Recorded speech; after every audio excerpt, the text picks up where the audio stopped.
Jeremy's now Tron.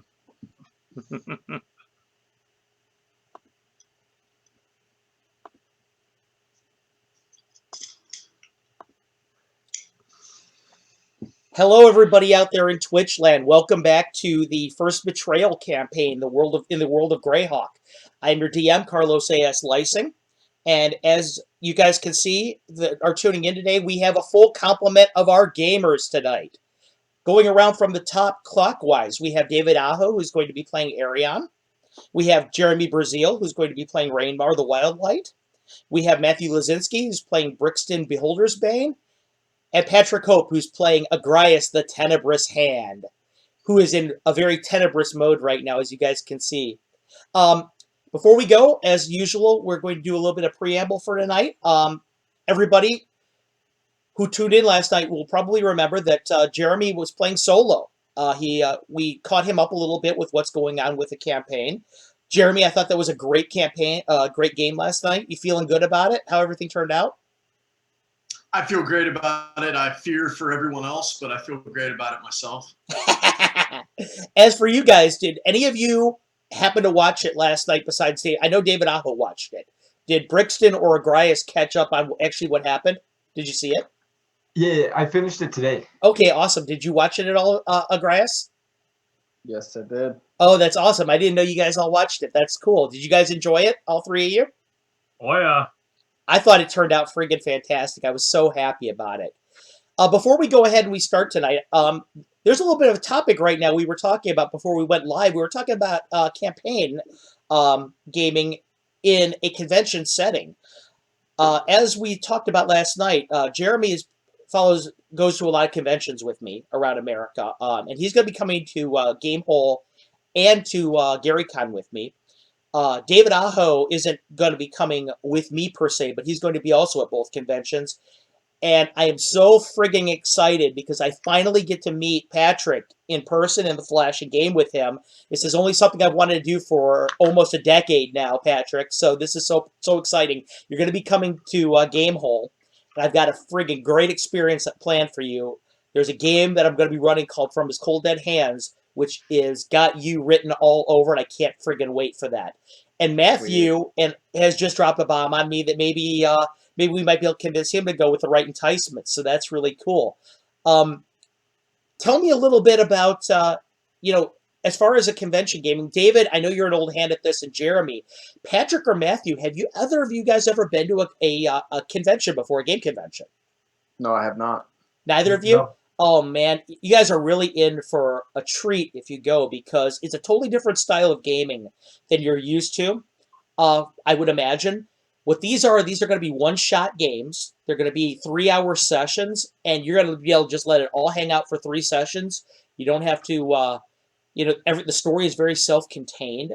You cram a lot of action into a 3-hour period of time. There's not so much character development that goes on. It's mostly all straightforward action. So it's a totally different kind of dynamic, but I think you guys would really dig it just the same. Particularly you, Patrick, because I know you're a very tactical player. I think you would really enjoy that kind of thing. And Matthew, for your character that you're playing right now, who is a spellcaster, the ability to let everything fly over a 3-hour piece of time makes you think a little bit differently than you do if you're running a game where you have to worry about the future. So It's really the way that you end up playing your characters is a little bit different. The whole methodology is different, but I think it's really cool in that it gets you used to playing in a different manner than maybe that you're used to, and I think that's really neat.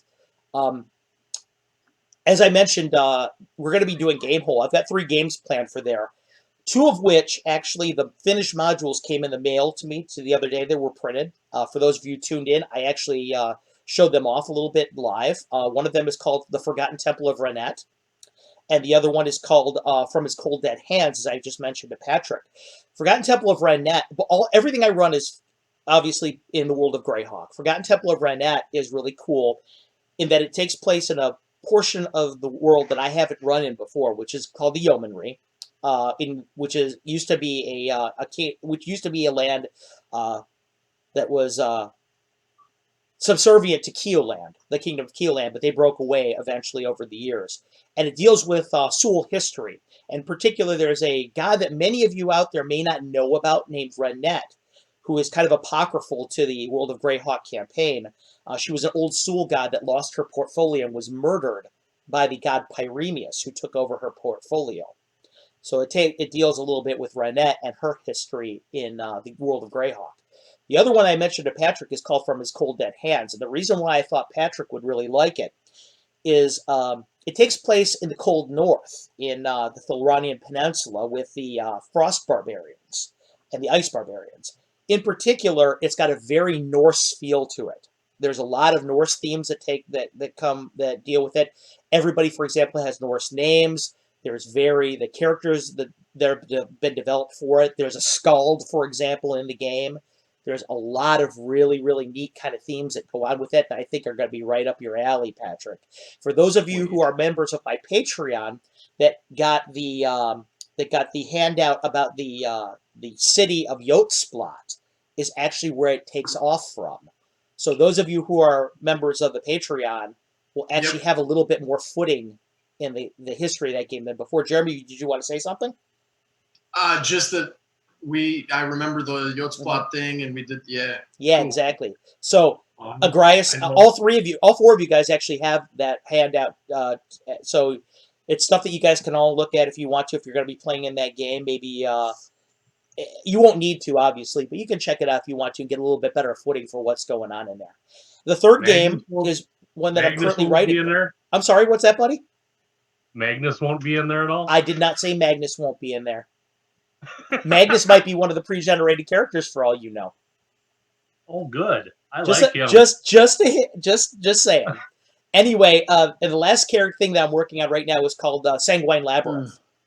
Now, as many of you guys know out there that follow my Castle Entertainment game materials, because I don't have the IP for Greyhawk, I have to kind of file the numbers off of Greyhawk a little bit in order to publish and respect their IP. And many of you who have gotten the I Use the Evil game supplement from TSR may have read about a place called the Dungeon of Bleeding Walls. The Dungeon of Bleeding Walls has been renamed the Sanguine Labyrinth, and this is my takeoff of the Dungeon of Bleeding Walls, which is in the middle of the Barren Wastes. The Barren Wastes is an area to the north-central portion of the World of Greyhawk, which is very much like Mongolia. For those of you guys who are going to play in that game, you'll all have Mongolian-esque characters. These are a group of people that have been hunted to near extinction by the evil demigod Ayuz and his minions, and they are very desperate, and they're in search of a weapon that may be able to help them save their entire civilization. Jeremy and Patrick and David will all be playing in this game, so that's a little bit of a maybe a little spoiler for you guys there, that so you can see what you're looking into. I'm about halfway done writing that, and I should have a print copy of that module for the game. As usual, the most outstanding player of the game will receive a printed copy of it. So, you'll get the prototype, and you'll have a collector's edition of it, and it'll be really cool for all of you. Does anybody have anything they want to say, or anything cool you're working on you want to talk about before we begin our game tonight? Actually, I have a question about the Patreon materials. Sure, go ahead, Jeremy. In terms of relative timeline, I know sometimes you line these things up so that they kind of cross-reference. But for example, when the Patreon started, there were campaigns that we did, Christmas and New Year's. Where are we at in the timeline relative to when those other campaigns like Lost Dog and... That is a fantastic question. Everything that I run right now is in what's called 600 CY. CY stands for Common Year. It's the way that they do Years of Reckoning in the World of Greyhawk. The last published materials for the World of Greyhawk were done in 596 CY, okay? So what I've done is I've advanced the timeline 4 years afterwards. And the reason I've done that is because I'm not beholden to a lot of the material that they use, but I can still use it as background reference. Okay. There's another reason why I do it, though. In my future magnum opus project, Fireland, everything takes place in 600 CY as well. So I want everything to be working semi-concurrently. Now, Okay. Jeremy, as you've noticed, I'm sure, or anyone here that has played any of my games, everything I do is in a very, very different portion of the Flyness, or at least on the World of Greyhawk. I do that for a reason. Number one, because I know that my fans and my friends out there that enjoy Greyhawk, all of you have different areas that you may or may not specialize in that you like. And I want to make sure that everybody gets to see a portion of the game world that they love reflected in my materials, or Okay. at least my take on it. So, but what that also allows me to do is it allows me to run everything I do semi at the very same time. And that way nothing really is conflicting with each other. Now, you bringing that up right now though, as you said, we have run a game in Yotsplat already. That would be the Christmas game, if I recall correctly. That means that what you're going to be doing from As Cold Dead Hands will be the first non-600 CY game that we're doing, or at least the first non-concurrent game. It will take place actually a few months after that. And I actually take into account the aftermath of that in From As Cold Dead Hands. So those of you who played in that game, when you guys get the written material, you may or may not notice particular things that you did have influenced the game substantially, and have substantially influenced the area. What I like to do is I like to make sure that everybody who plays in my games sees the impact of their actions in the game world. You guys can see repercussions.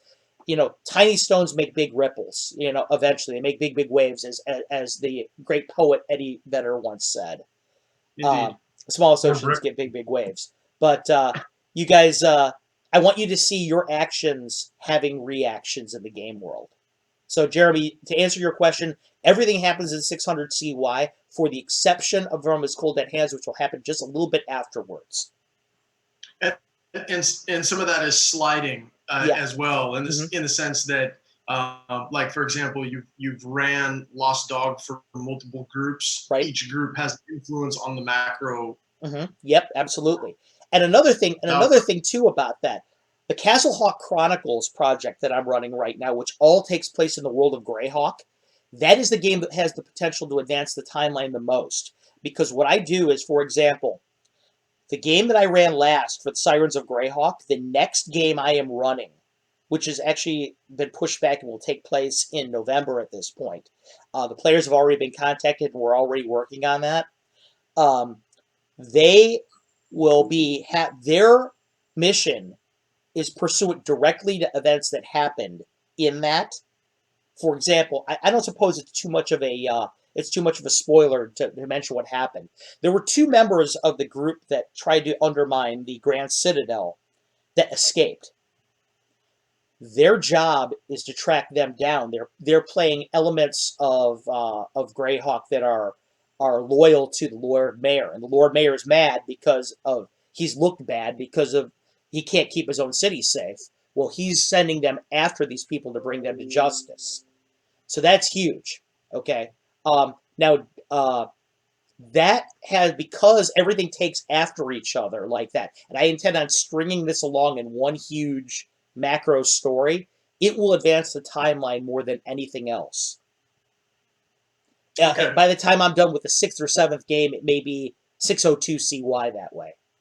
David, you want to ask me a question? Me? Yeah. Oh, I was just gonna say, along with that 600 CY and talking about gaming and everything, I was at Gary Con and at Gamehole. If you're anybody that's either watching or here, I still have slots open for the two that I do have. They're first level, but they are Greyhawk and Yeomanry, and everything there is also C100 to 600 CY. For some odd coincidence, that's the way I had it written. Great minds think alike. Before, yeah. And again, that's anybody that plays in whatever game that I'm playing, in time being, say, a year, a half year, you get in another session with me, you can use that same character because I'm keeping record of it. And if you advance, if say I'm running a third level character, third level adventure and your guys at third level, bring them on in and I'll keep at it. For those So of you who I'll aren't leave familiar with what back David and is doing in his own campaign, I'm going to put up some links to both Eclectic Games and to the Eau Claire gaming group that he runs over on Castle Entertainment on my own page, so that you guys can join in and check out what he does professionally and in gaming. He's got a really cool thing going on up there in Wisconsin, and I think you guys would all really dig it, especially you Greyhawk enthusiasts. So, thank you. based on all that, guys, are we ready to begin? Oh yeah. Right on. Okay. When we last left our intrepid heroes, Agrias and Brixton, did you happen to watch the David Aho's solo game mission? Yeah. Patrick. Okay, great. Well, then what you realize is you guys had a rather harrowing evening. Your caravan had left the city of Caverick's Cove, and it had pressed on down the south road of Raddock, tracing the Solnor Ocean. As you did so, you began to hear the weather started to turn very bad, and you started to begin to hear wolf howling from the woods. They're about 300 yards to the to your right, which is to the west, and eventually your group stopped because there was a trap door that you found right in the middle of the road. And David was driving as a teamster, David was driving the front carriage. He stopped the carriage. The decision was made by Agrias at that point, through me, to circle the wagons around the trap door. That way you could attack anything that might potentially come out of there en masse from a position of height, a tactical position of height. But you could also defend against the wolves. Well, the wolves turned out to be 30 wargs, which everyone knew was going to wipe out the group. David parlayed with the wargs after a short combat, was able to find out that they were looking for a lost pup that belonged to the alpha and his mate. It turned out that everyone realized that the wargs were following your group because they smelled Rainmar and his pup, which was the lost pup, on your group. David was able to persuade them that it didn't belong, that they didn't have it, and the wargs were persuaded to leave the area. But as they left the area, David and the whole group realized that there was a bigger problem at hand. They were going to go after Rainmar after that. Now, either they were going to go to the village of Caverick's Cove and wipe out the whole village if he was still there, or they were going to go to Rainmar and probably wipe him out. So, when we left the group, everybody was standing on top of the carriages with dawn breaking. And the question was posed to Agrias. What should we do now? And everyone was looking at you, Agrias, to make the decision. Should we press on down the southern road? Should we investigate the tunnel below here? Should we go back to Caverick's Cove to attempt to defend the village? Or should we go back and reconnect with Rainmar in order to defend him from the wargs? Everyone was looking at you, Agrias. Quiet had fallen over the group as they waited for their leader to make the fateful decision. What will you choose to do? Can I interject some reasonings, please? Of course you can. All right. As my character, I'm thinking as a character here. Arian thinks that we should just really continue on the road. And mainly because instead of going back to Caverick's Cove, this is a 30 large pack of wargs. And, they've been in this area for, I'm guessing, at least in this general Raddock area for a while. So I'm sure that somebody that they might have been exposed to the town at one point in time or another. Maybe not like this, but the town is with all the people there, they should be able to defend it fairly well. Sonny and comparatively. Lily both interject that we've lived in the town our entire lives and we've never seen a warg in our lives. Well, I'm just saying, it's like 4 people plus, or 3 people, since I don't know where Rainmar is. 3 people plus some laborers and the rest of our crew here. I don't think we're going to do that much of a difference helping the town. Number 2, wolves run a whole lot faster than we could actually make time getting back there to warn them. They'll Challenge probably be accepted. long before. Right. Another thing is, like, we also have a responsibility to our employer, the colonel, to get where he wants us to be, and so on. As you say that, Solveig's brother, Einar, looks at you and he says, "You're a ranger, aren't you? Yes, I thought you rangers were of a goodly heart. we are. You would sequester 500 souls to certain death behind us." I see it as a certain death, even if we are there. He looks over it. Then I suppose Agrias should make the decision for us. He looks over at you. I'm just voicing where my opinion is. You know, Agrias, what do you say? Just think we should. I just think we should keep going. Okay. Agrias? We have a mission to complete, so that's what we're gonna do. Oof. Brixton, you got anything to say? Well, I was gonna say we should at least go back to Caverick's Cove to see what was going on, and then stop on the tunnel on our way back through before continuing on. I mean, it's in the middle of the road. Nobody's been there for a while. It's interesting. You know, it's incredible to me that you have the highest intelligence score in this group, and yet you didn't end up the leader. Oh, And there's a Agrias, reason for that. I need you to roll me a d6, please. Actually, you too, Arion.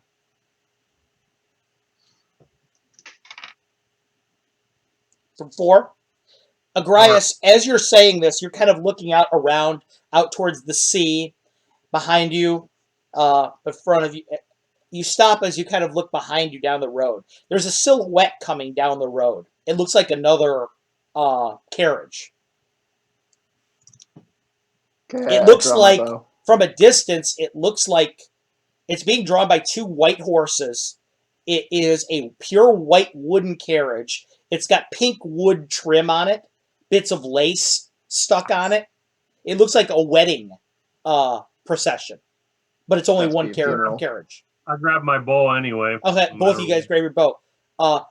Matthew, you see those 2 grab their bow first. The elves, obviously, with their super sharp eyesight, happen to see this thing first. How are you going to prepare yourself?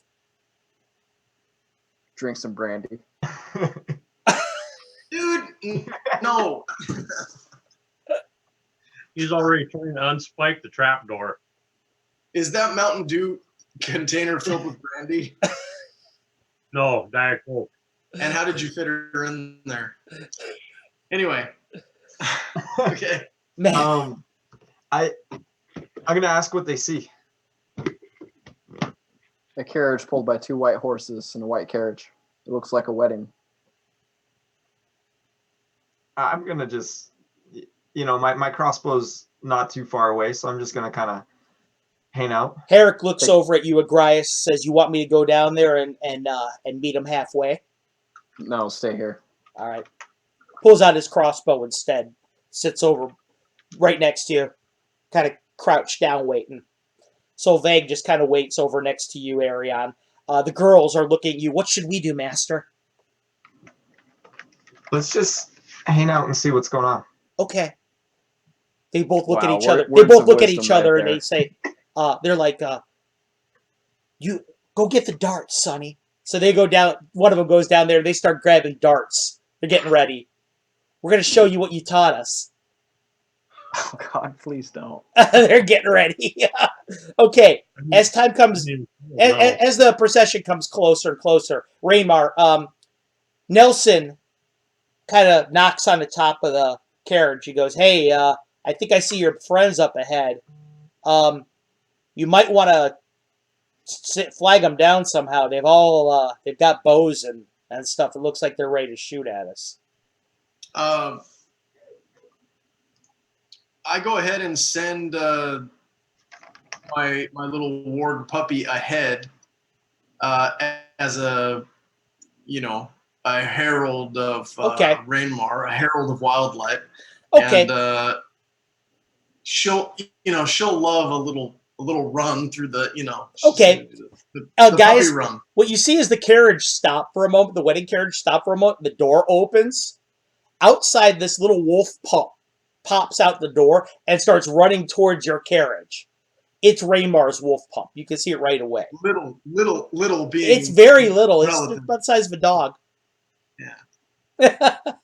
I do need to say that I rolled an 18 for the adorable nature of this puppy's running toward them. So it's really it's cute. right there with its tongue all wagging out. It's all happy running towards you guys. Looks very happy to see you. Love and die are not allowed in this game, Jeremy. Grace, what are you gonna do? I'm gonna tell everyone to lower their weapons. Well, I can see it's his dog. Yeah, you can see it's his dog. So you go lower your weapons. I lower my weapons, but I'm also scanning the rest of the area just in case something might come up somewhere. You're scanning there, looking for wolves and stuff. Matthew, I'm gonna open up the trapdoor. Matthew jumps down. You guys all see Matthew jump down off the top of the. Is it in front of the carriages? The or carriages. Is it behind No, the the carriages are still circled, so it's in the middle. Okay, so you jump down in the middle and you open up the trap door. You smell. It smells very. It smells dry down there, dusty, but you get a very strong scent of seawater. Also, it's dark. You see a ladder that leads down into darkness there. The tunnel is probably about maybe 5 feet wide, all the way going down. Meanwhile, the pup stops at the front of the carriage and starts looking up at you and starts barking. It barks a couple times, then turns its head back and lets off this mournful howl. What do I understand it being? It's saying. I'm guessing that Elin's. It's still there, yes, and it says, it says, Raymar sent me out here to say hello. So, and it says hello. I do my best impression and say hello. Tell him that's okay. It looks up at you and says, "You can understand me too." And starts barking up at area. At least for the time being, I can. Brixton, what are you going to do in the meantime? Are you going down, actually? The girls are looking at you like, should we come too? Well, how far down is the ladder? The ladder it comes right up to the top of the trap door, but it disappears in the darkness. You can't see how far it goes down. Tell them to go down first.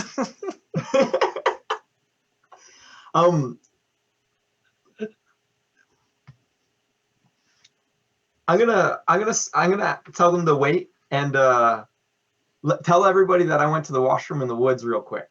Okay, we'll do that. And then I'm gonna. I don't have I have improvision. So I'm gonna sneak down the ladder a little bit to see. When you say sneak, are you going to use move silently to do that? Is that what you're trying to do? Yeah. Okay. Okay, you feel like you're pretty quiet as you go down the ladder. Agrias, you're sitting there looking at the wolf pup, and you feel kind of a tug at your robe. You look down, and it's Sunny. And she looks up at you. She goes, "Hey, Master had to go to the restroom in the woods." Can I tell if she's lying or not? She's lying her eyes off. So where is he really? She stops. He went down into the tunnel. Wow, so full of loyalty you are. Okay. She's scared to death of you, is what it is. Rightfully so. She saw you shake a dude in the middle of the road. Okay. So she's got a healthy fear of you. Oh, good. That's been established. All right. Okay, tell him to come back to the front. Okay, I'll do that. expeditiously. She goes down. Matthew, you're about halfway down the tunnel, and you see Sunny's head peek up around the corner. She goes,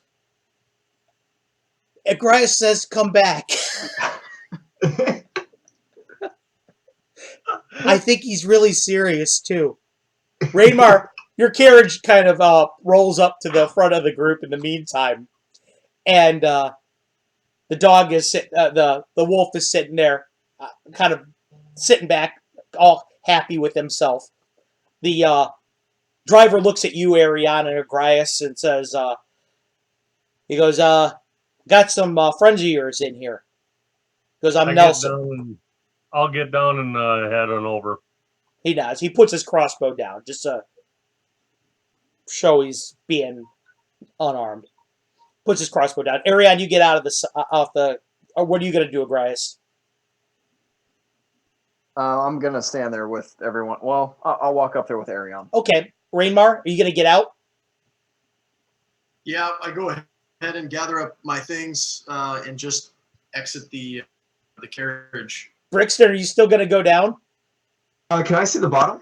Yeah, you can see the bottom from now. It's about 35 feet down, you figure, from where your position is, which makes it a total of about maybe 50. What in can I kind of gauge a layout of the bottom yet? Yeah, it looks like it's a squarish area. Maybe it looks like it's made out of stone, very old, a lot of dust everywhere. Yeah, what's up? Brixton, Agrias is gonna be really mad. Am I close enough to the Please tunnel? don't make him. Please don't make me tell him that you went anyway. He's really scary when he's like this. Tell him I couldn't hear you. Tell him you're too far away. I couldn't hear you. Okay, I'll tell him. And she leaves. So you're gonna keep going down, Brixton. Yeah, I just want to go to the bottom of the ladder and kind of see. Okay, Raymar, what were you gonna say you're gonna do? I just want to know if I'm close enough to the mouth of the tunnel to throw a vial of flaming oil down there. No, because you'd have to go over top of the caravan and you can't even see it. You know, best laid plans, as they say. No, I'm going to close in on my companions here, and I'm going to inquire with Nelson as to whether or not he'd be interested in carrying on forward with us or not. Okay, Rainmar. First of all, Agrias and Ariane, you're walking up to the caravan, and Raymar jumps out of the side of it, and both Merrick and Ginny, both the dwarves that were with him, that you sent to go get him, jump out. Ginny's like, hey, look what we found. Points over at Rainmar. Rainmar, you say what you're going to say up to Nelson. Nelson shrugs his shoulders. He goes, if you're still paying the same and you don't mind having a pink wagon with you, sure. I'll discuss it with our foreman. Okay, Agrias, you're up there with him now. Okay. What are you and Ariane going to say to these three roughnecks? I'm going to say welcome back to Rangmar first. Uh-huh. And then I'm going to look at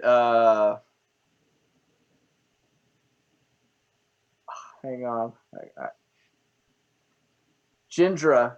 Tell her she looks a little heavy in the belly. Looks like she's been having some too many ales.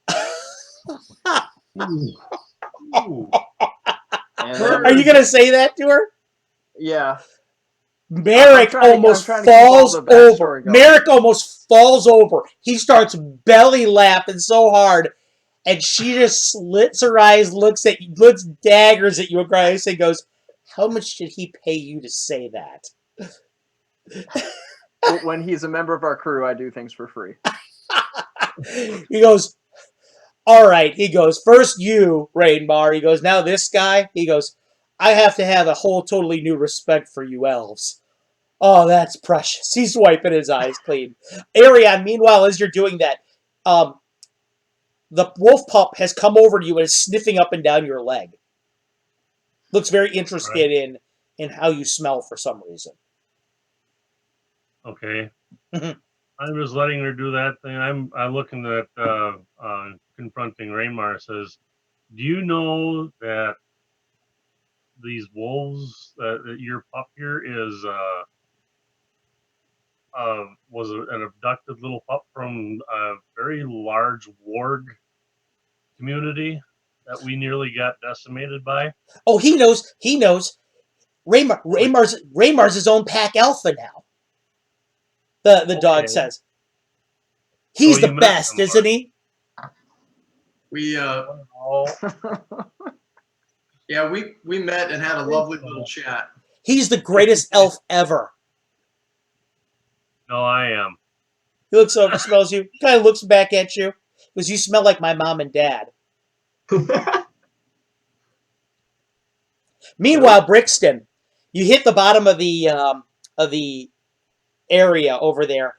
As I said, there's probably maybe a quarter-inch layer of dust inside there. It looks like that's settled in off the ceiling. The ceiling is the whole area over here is actually packed dirt, a 30-foot square of packed dirt that has been reinforced with timbers, ancient timbers. There's a hallway that leads away from it, going to the south, and a hallway that leads going to the east. The way from the east smells heavily of seawater. Is there in this room is there anything else in this room Right now, no. right Well, now?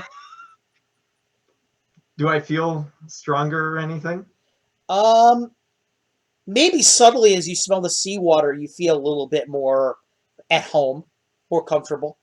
Which is weird because now that you're underwater or underground, you feel like you should feel more at home underground. But now you're feeling like as you go towards the sea, you feel more of a kinship. Gotcha. Oh, when you disobey the foreman.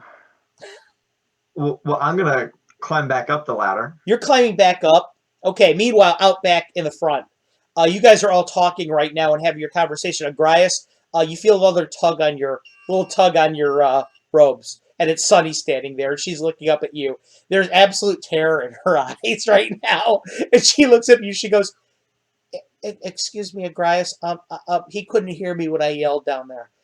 Did he tell you he couldn't hear you? Oh, that's good. That's really good. She looks up at you and goes, "No." Real quiet place. So you told him what to do, and then he responded by telling you he couldn't hear you. I don't know. I blacked out. She says. I was really scared, and I blacked out. I can't remember what happened.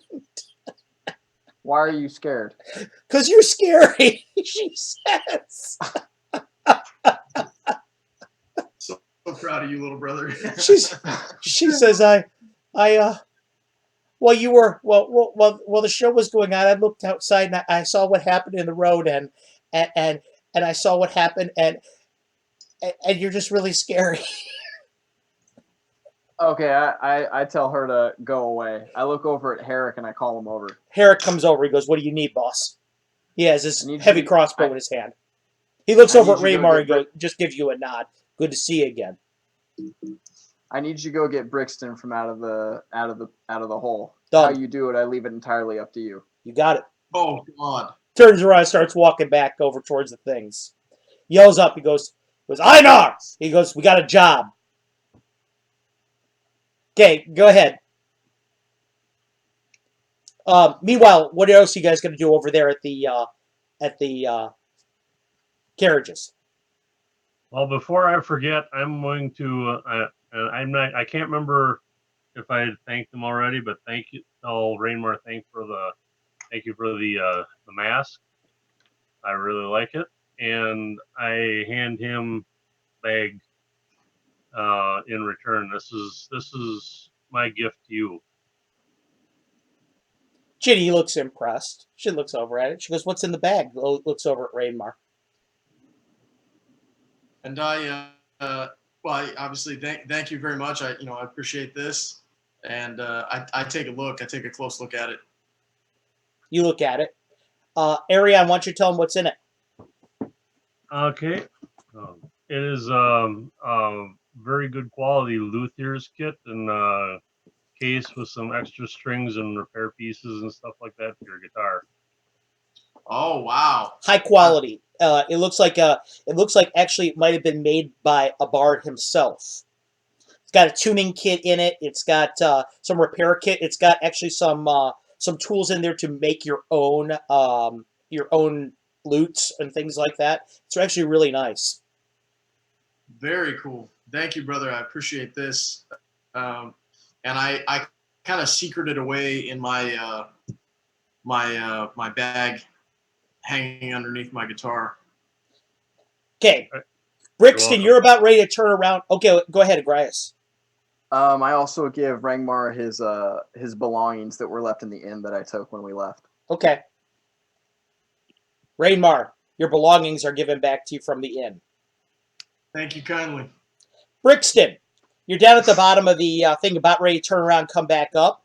And you hear footsteps coming down the ladder. You hear, "Hey, Beholder's Babe, you down here?" Heavy footsteps coming down there, down the ladder. Yeah, I'm on my way back up. You sure are. It's Eric here. Comes down over. Jesus. Eric's down there. He looks up. He's got looks like he's holding a rope. He kind of tugs it a couple times. You hear a voice from up top. He goes, "I've got it. He comes over. He goes, "Come here."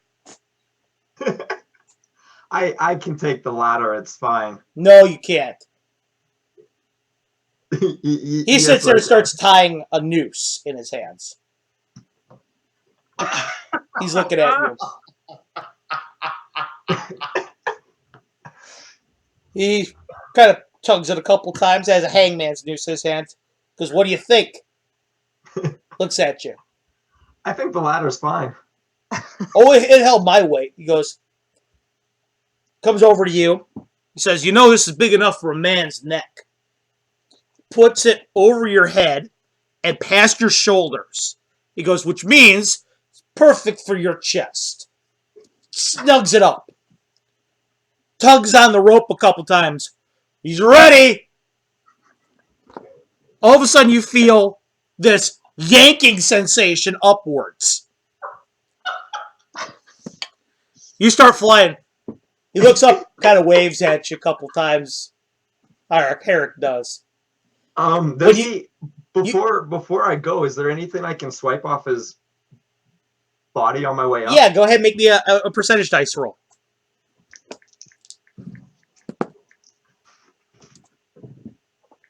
16. Yeah, you actually grab a dagger on your way out, on his way up. So you had this dagger in your hand. As you go up in the air through this thing, you see Solveig and Einar up there. Solveig's up there, looks at you. She goes, "I'm sorry for this." Einar's like, "I'm not." He keeps pulling you up. You hear Herrick kind of going up the ladder behind you. "How's the ride?" He looks at you. It's pretty smooth, actually. They're not like jerking you up. Yeah. And I mean, it's not like I weigh a lot, so. No, exactly. "How's the ride?" he says. It's just like a trapeze. He looks at you. Good. He goes, "You're gonna love this next part." He smiles. Meanwhile, over at the carriages. You guys have all had your business. What are you guys gonna do now? Nelson has agreed to go with the group. I imagine, Rainmar, you're going to pay him, negotiate the same pay as the rest of the laborers? Well, I'm not going to make that decision. I just wanted to present it to Patrick and see if he thought, to Agrias, excuse me, to see if he thought we could use an extra hand, an extra carriage, and some extra horses. Mm-hmm. I think it'd be a great idea, yeah. Can you fortify the carriage? No, probably not. Can we connect those horses to another carriage that we have already and leave that behind, but add him to the caravan? We can also just run this carriage between two others so that it's not a soft target. Uh-huh. What would you want to put It's up in to that you. We can carriage? also send this. Ginny looks over at you, Agrias, and she goes, "If it was me, I might put timber or something in there, and so we don't have to worry so much about people being in there." It might be a good something to haul some material with. That's a good idea. I like that. If anything, Even it like could be almost used as like a decoy, in case some bandits decide they want to come after us. They're going to go after an ornate type of carriage compared to a cargo type of deal. Merrick nods. He goes, "He's absolutely right. That would be a good target for him." Eric would know. Brixton, you're up at the top. Einar looks at you and goes, "Well," he looks at your hands. Goes, "We could do this the easy way or the hard way." He asks you to put your hands out. He ties your hands together. He starts dragging you back up to the front. Can I use the dagger to cut the knot? You sure can, if you'd like to. I need you to roll me a percentage dice roll. 1. Oh my god. Okay. Are you gonna make it look like your hands are still together? Oh, 100%. Okay. So you got this knot over there. Herrick comes up and he's behind you. He's got his crossbow in your back. He's walking up to the front with you. Agrias, this is what you see. As you see, you guys are all three standing there. Brixton is being hauled up by Einar, who's tied up and has this noose around his waist. He's pulling him up like he's pulling a wagon behind him. And Herrick's behind him with a crossbow. He goes, "Got him."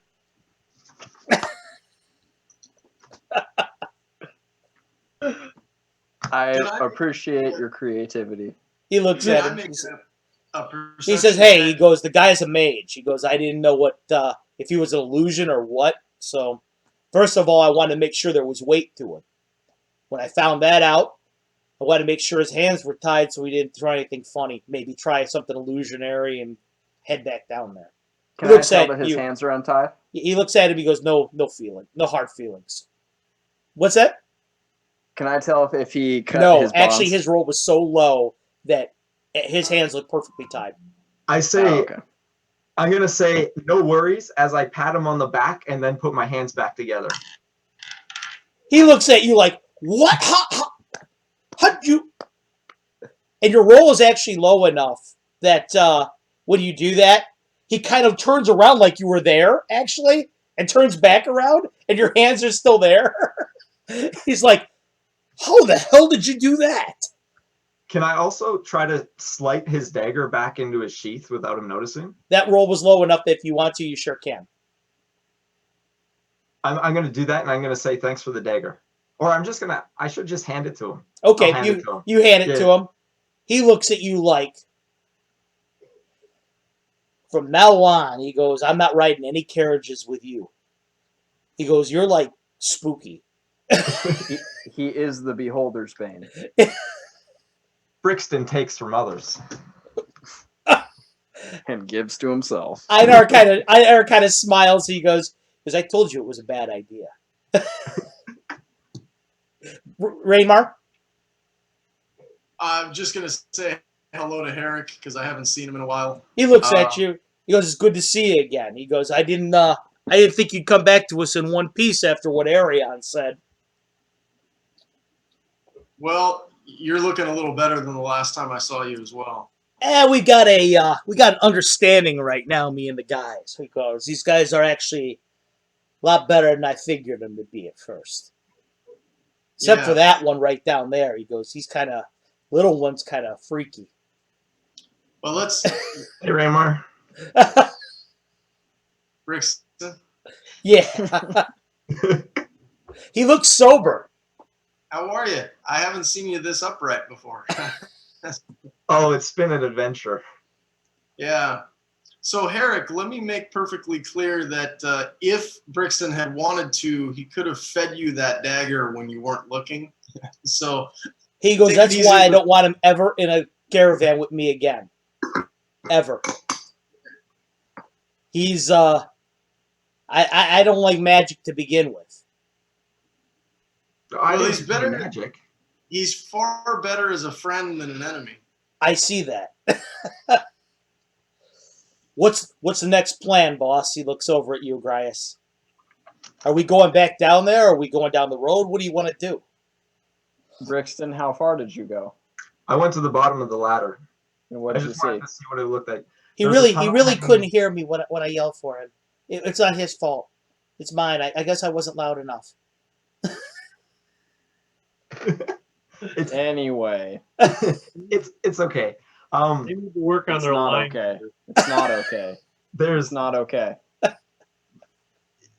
I'm just trying to help them become thieves, right? They gotta learn to lie.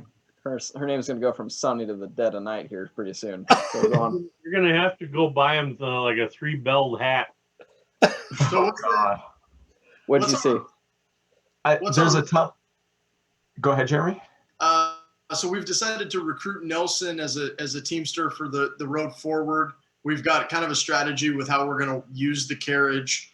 Yes, Patrick, how much does he want for it to join or for pay? we're going to pay him the same that we're paying everybody else. Okay. Because that's So- fair. Nelson says that's fair.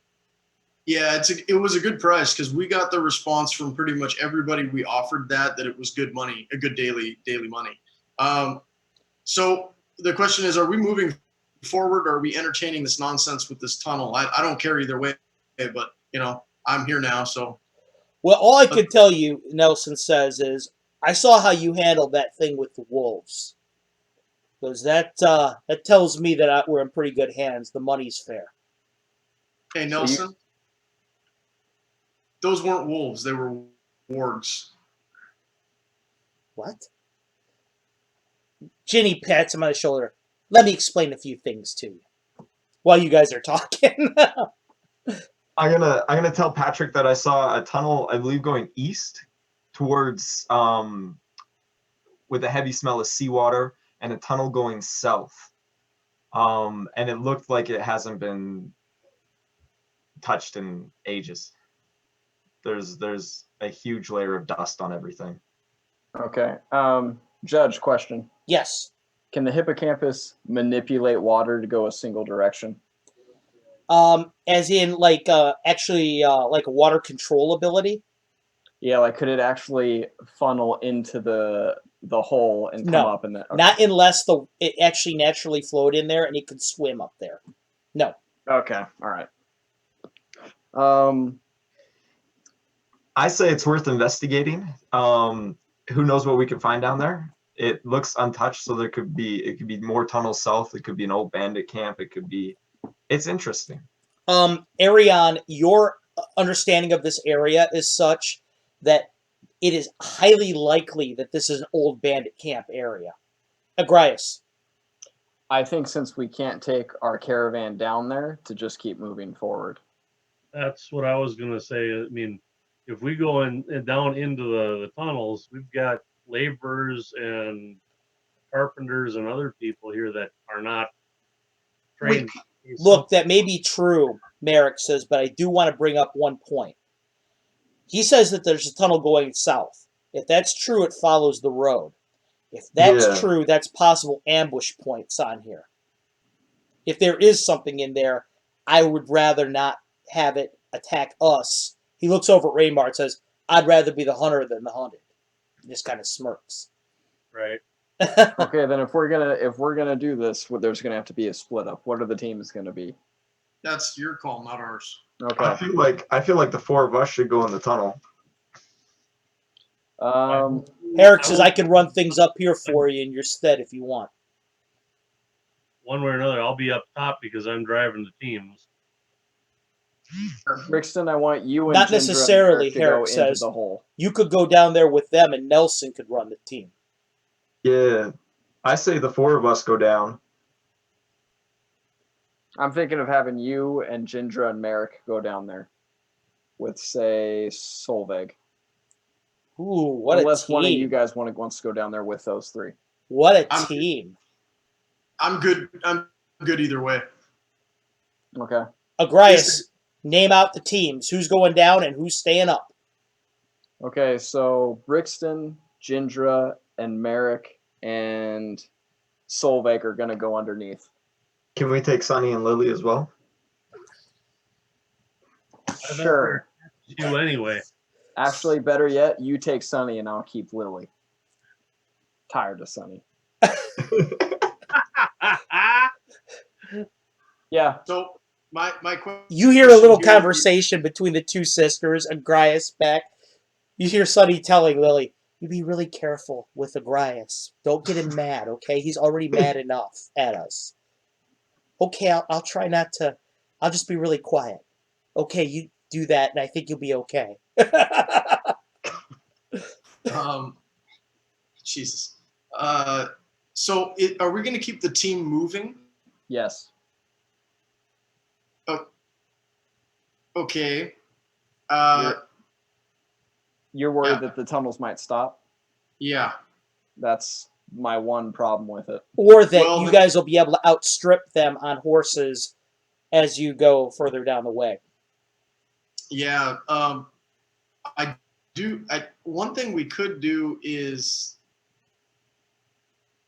well, let's just get it started. I'm also concerned about leaving the opening to this open and unguarded, and then people, somebody might drop in behind our guys while we're moving the team forward.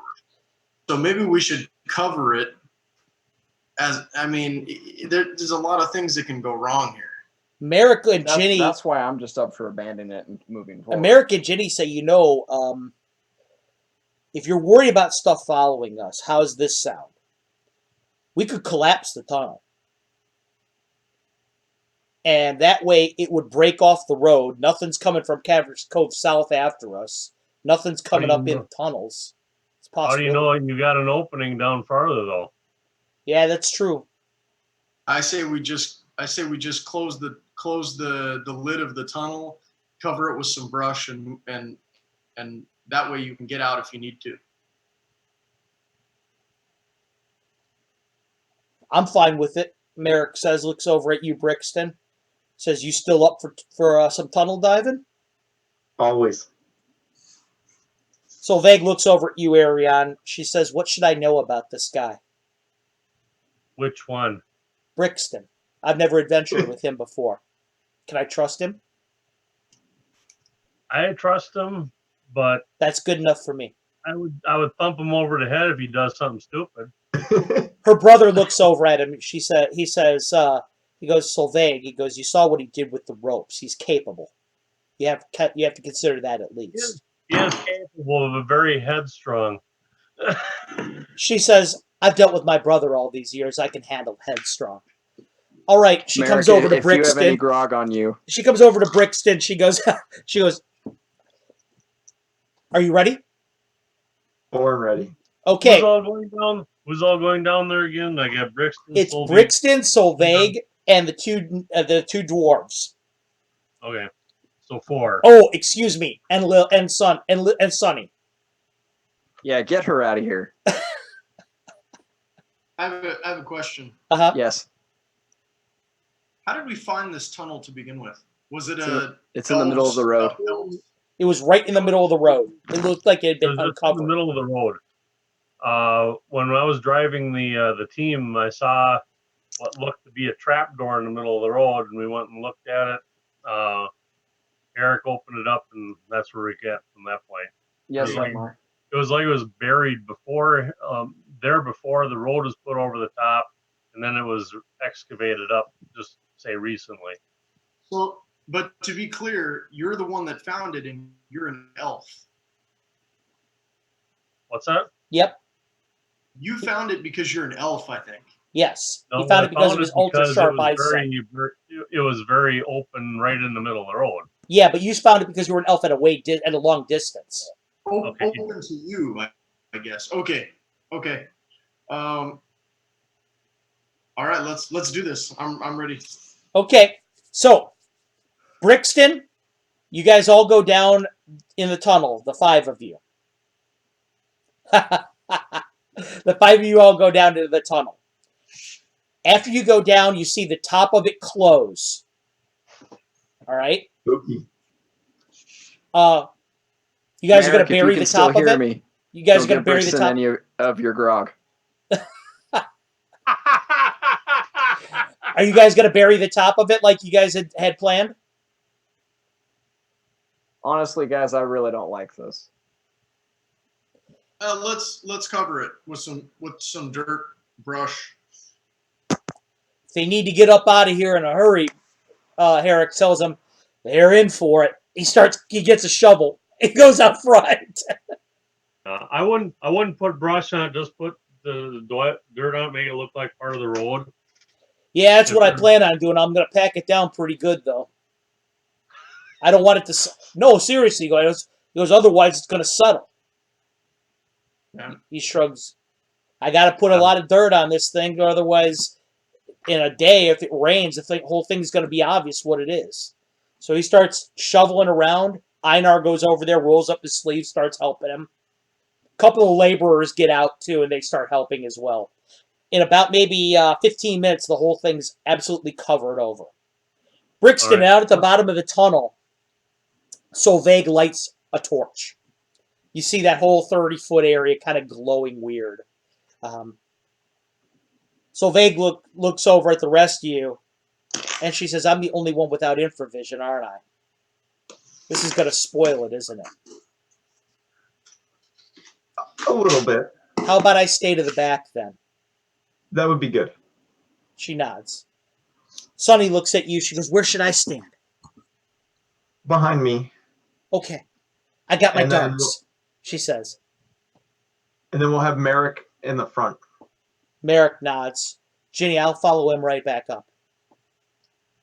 The dwarves are at the front. Which way are we going to begin? Are you going to begin to the south or to the east? You're a point man down there. I know. How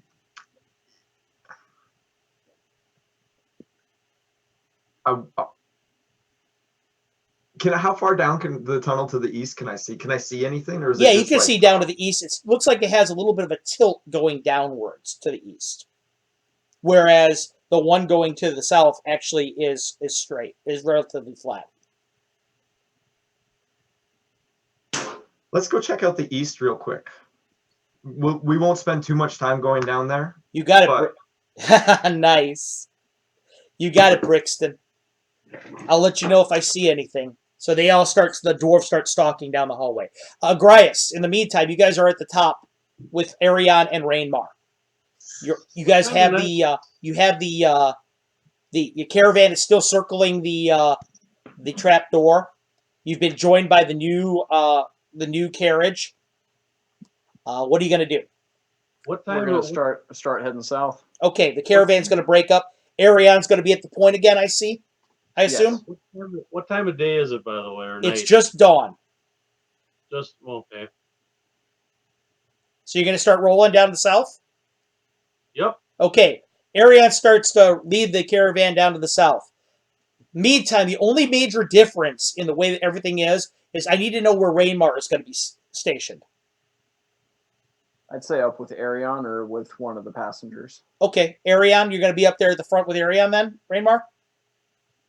Well, I think I'm going to run. I like to run periphery. I like to be able to move between the carriages. So I'll kind of work from the roof with my bow.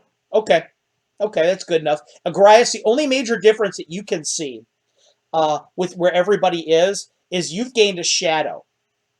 Lily is standing right next to you and refuses to go anywhere, but she doesn't say a word. Do you need something, Lily? No, I'm okay.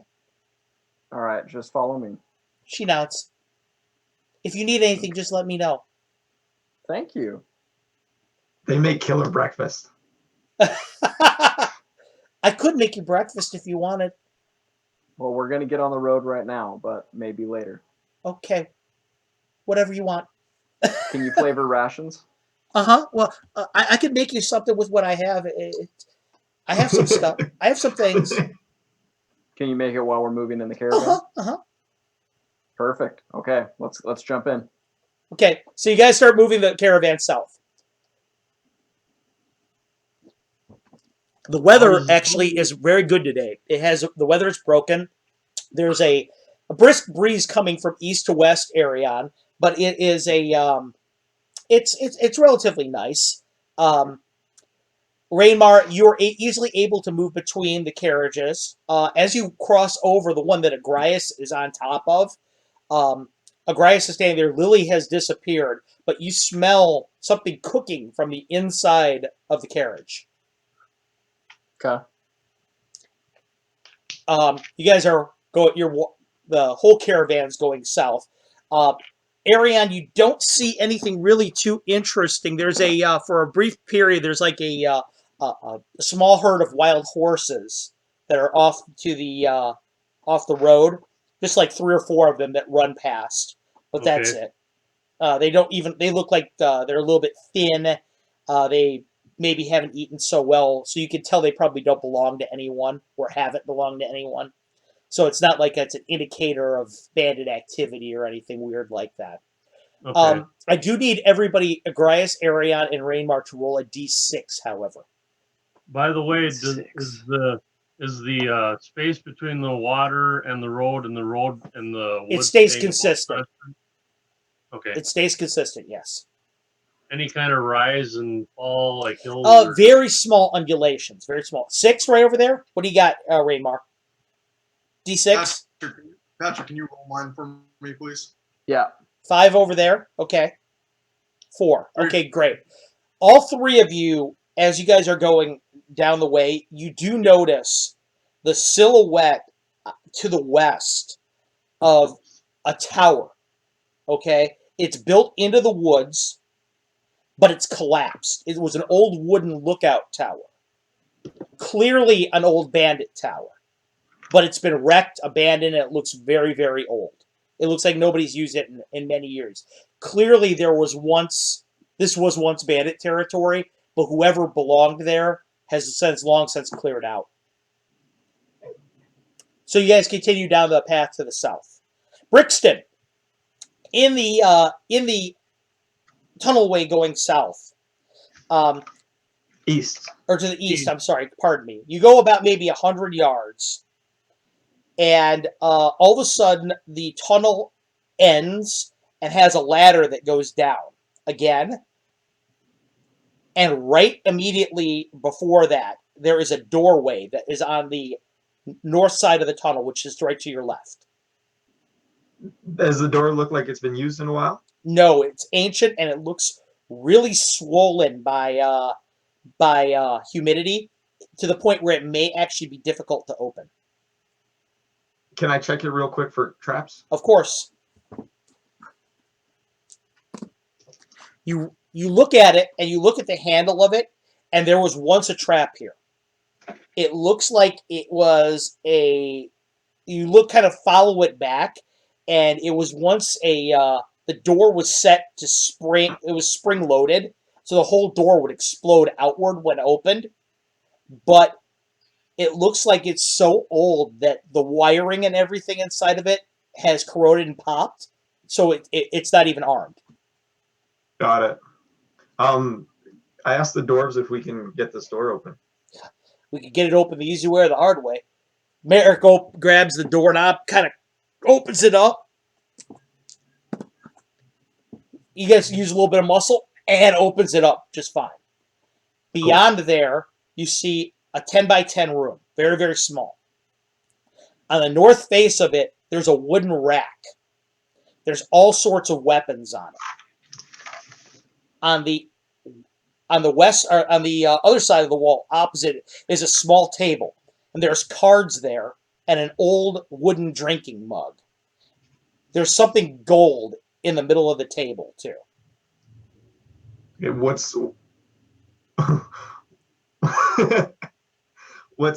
the middle of the table? You kind of go a little bit closer. It's somebody's gold tooth. Is there anything else in the room that we notice? Yeah, well, you see the weapons rack over there. There's weapons in there. There's like 6 swords. All of them are old and rusted, for the exception of one that looks absolutely brand new. I'm gonna grab that one. Okay, you grab it. Pick it up. He looks Merrick kind of looks at it. He goes, not too bad. He goes, it's a human make. Looks it up and down. Looks pretty well balanced. Longsword, human longsword. He goes, not too bad for the one the men make. No offense, Solveig. None taken. And then I'm gonna take the tooth. Uh-huh. And is the deck of cards just a normal deck of cards? You look at it? Yeah, as you look at it, they're very clearly marked, though. I'm gonna take that. Okay, you take the marked cards. Merrick looks at you and he goes, you know what? He goes, you're a changed gnome. How so? I would have figured you would have gone right to the drink.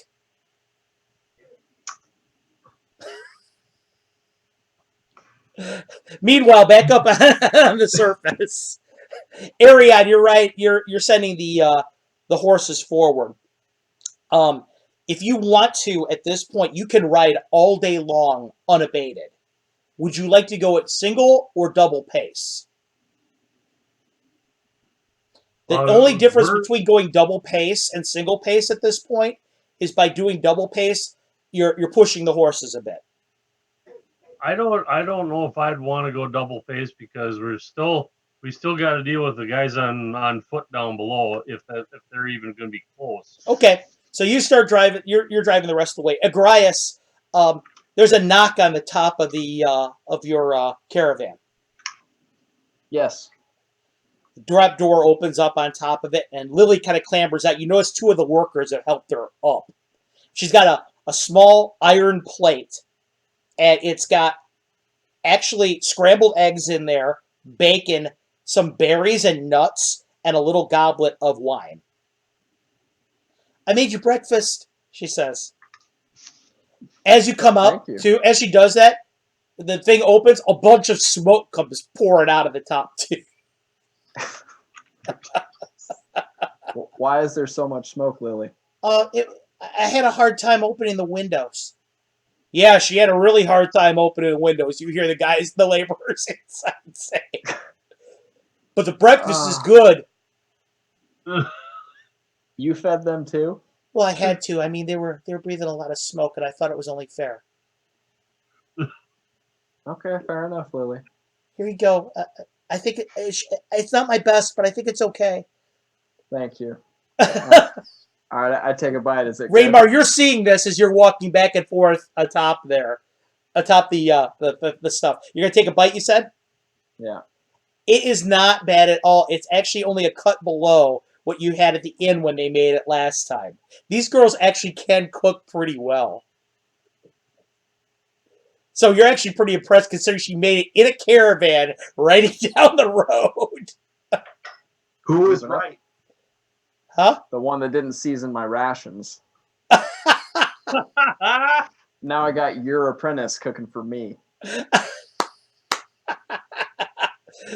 She looks at you. She says it was kind of hard. I lit a fire inside of a helmet, and that's how I made that's how I cooked it. You did amazing work, Lily. Good job. Proud of you. Thank you. Can I ask you a question? Sure. Did you really stab somebody in the road yesterday night? Or 2 nights ago? My sister says you killed somebody in the middle of the road 2 nights ago. And how would she know? She says she saw you with her own eyes. She also told me that Brixton didn't hear me. She nods. Don't believe everything your sister says. She goes, well, that's true. Well, she does lie a lot. You seem to be the one with the brains of the two. Well, to be honest, it was her idea to join this whole thing, and I just kind of did because I want to make sure she stayed safe. Sunny's really, she just does things sometimes. She doesn't think too much about them and just does them. And I try and Brixton might end up being married then. She would definitely marry Brixton if she could. If he would say yes, she would do it for sure. I mean, I am studying to be a cleric. God. She would definitely, but I don't think my aunt would like that. Well, the good news is your aunt's not here. Do you think she's really going to do it? Seems like Sunny's capable of a lot for Brixton. Oh, she would jump in front of an arrow for him. Oh my God. I guess. Are you confiding in me right now? Am I? I don't know. I just. Okay, what? Brixton just said to do whatever you said, and so I'm doing what you're saying. You're asking me questions, and I'm answering them. He seems to be doing okay at teaching. Okay. Well, I to tell you the truth, I just think that you're really cool too, and I see the way you swing swords, and you're really good at it, and I'm just kind of watching you and seeing if I can learn things. That's all. That's why I was able to kill that guy 2 nights ago. I'm really good at swinging. You did it! So you really did do it. Hey, a double marriage. We'll be related. So you really did do it? Yes. I had to protect everybody. Of course, that's my job. Oh, so they were coming after us? Why were they Yes. coming after us? You We don't didn't need to do know anything. that. We kind of did, but it's What okay. did we do? Nothing. You just said we did something. You don't need to know, Lily. You're becoming as bad as Sunny. Okay, I'll shut up now. You are very wise. She just nods. Rainmar, you heard this whole thing, by the way, walking up there. I want to put my warg to the test. I want to get her looking for the other end of that tunnel. Okay.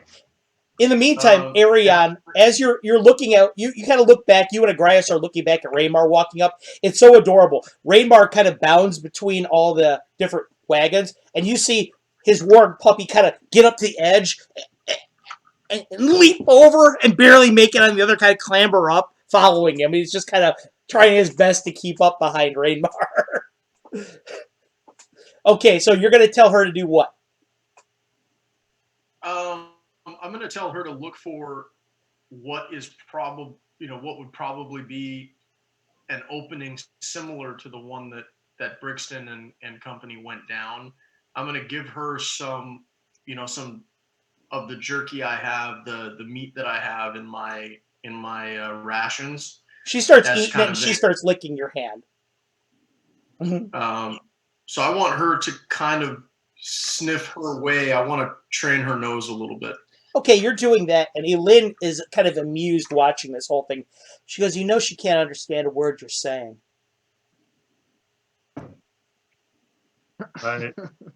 I can still talk to her. No, you can't. That's worn off by now.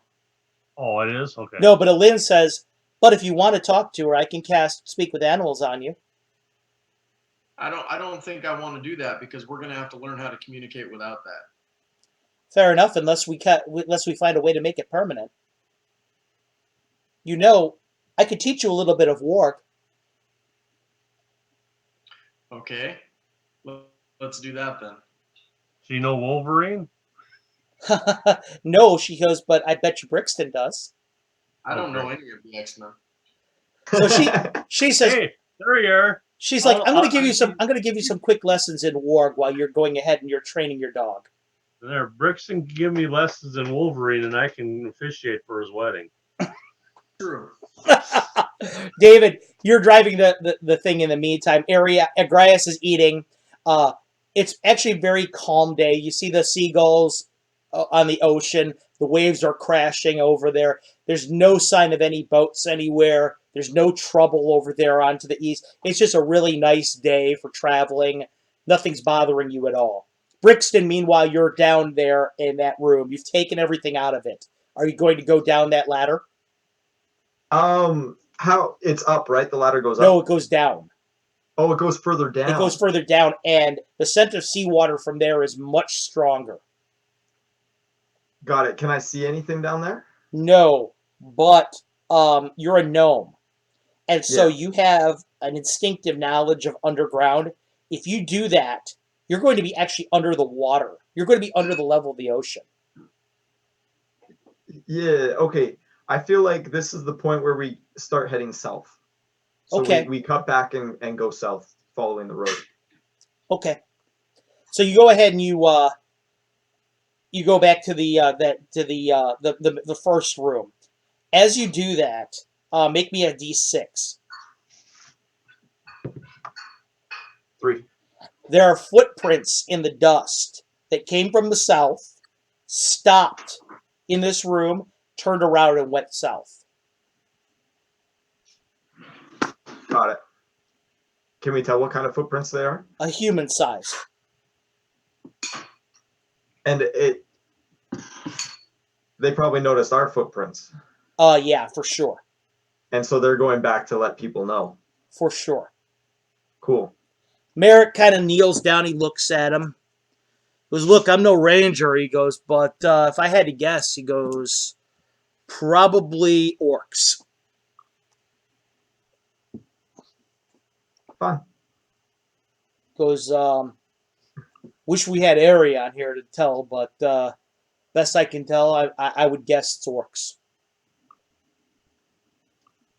Cool. Well, do you guys, we can either, let's head, are you guys comfortable heading south? Oh, more than comfortable. Let's do it. More than comfortable. Meanwhile, can I teach Sunny how to move silently and that kind of stuff while we're going along? Okay, yeah, you're going to start educating her on moving silently. Yeah. Sunny's looking at you and she goes, hey, you know, Brixton, I want to tell you, I think I made Agrias really mad upstairs. We're moving silently. Oh, sorry. I think I made Agrias really, really mad. What's up? I lied to him a couple times, and I think he could tell. I'm not sure, but I think he could tell. And Probably. And I think he's really mad at me. I don't think he's mad at you. I think he's mad at me. Oh no, I think he's mad at me. He said he he's was. got that kind of face. He kind of said he was. He said, "Get away from me and never come back." Oh, he just, he gets irritated. That's why I spend so much time with him. He gets irritated easily. It's so much fun. Oh well, he had his hand on his sword the whole time he talked to me. I don't know if that was a coincidence or not. Oh, he just loves holding a sword. Oh, okay. Well, maybe it's not so bad then. No, it's okay. Think of it as a game. See how far you can push his fights. Do you think he'd like that? This guy. Do you think he'd like that? One way to find out. Who doesn't like games? So Vague is behind you this whole time holding the torch, and she's looking at you, and you kind of look up at her for the first time. She's just looking at you, shaking her head.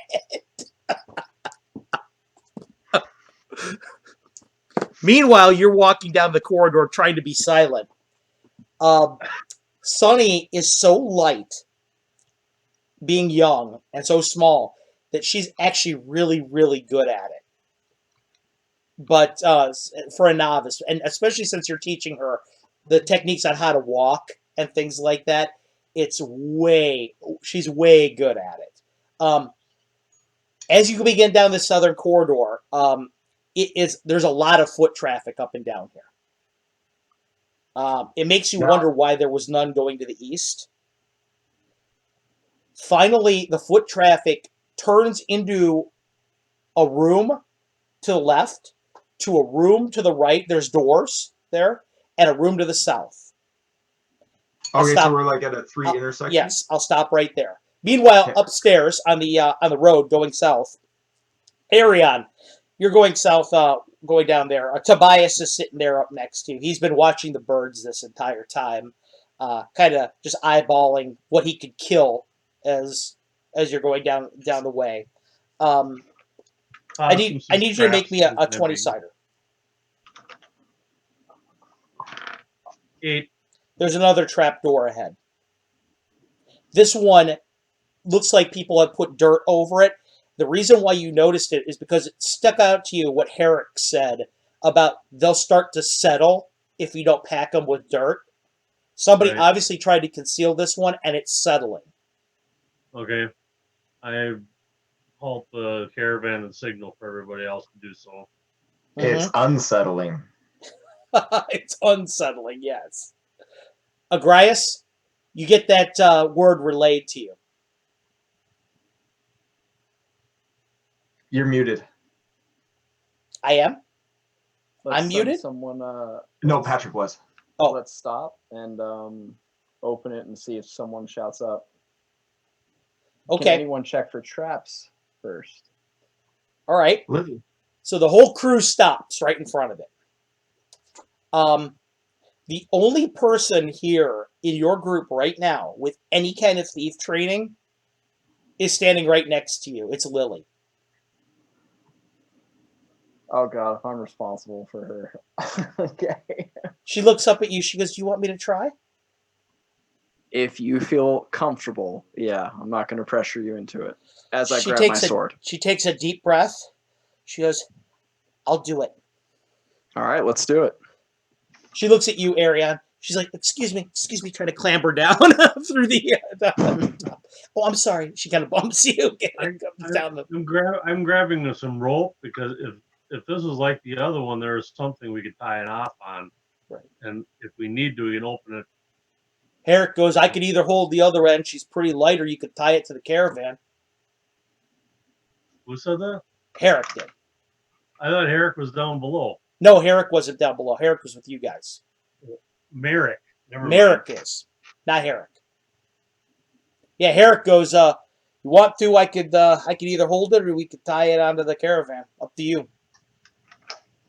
I'm just thinking of if whether she finds a trap or not, bad or good ways. Listen, buddy, if she finds a trap over there, we're going to be -1 gnome. I know. So I don't think we'll need the rope one way or another. So Lily gets over there. You guys watch her. She gets over top of it. She looks like she's thinking for a second. Then she comes to a conclusion. She reaches into her pocket and pulls out a brush. She starts brushing around the thing a little bit, clearing it off. Grabs a couple tools in her hand, starts working on the edge of it. Oh my God. Okay. So she's working on the edge of it, Agrias. And all of a sudden, everybody, even from where you're sitting, can hear a click. And she just freezes for a moment. And the top of it swings open. I did it! There was a trap on it, she says, and I got it. I got it. Okay, Herrick what was goes, the trap? Herrick looks over at you, Ariane. He's like, would you look at that? She's that good, we can get rid of Brixton for that. Rainmar.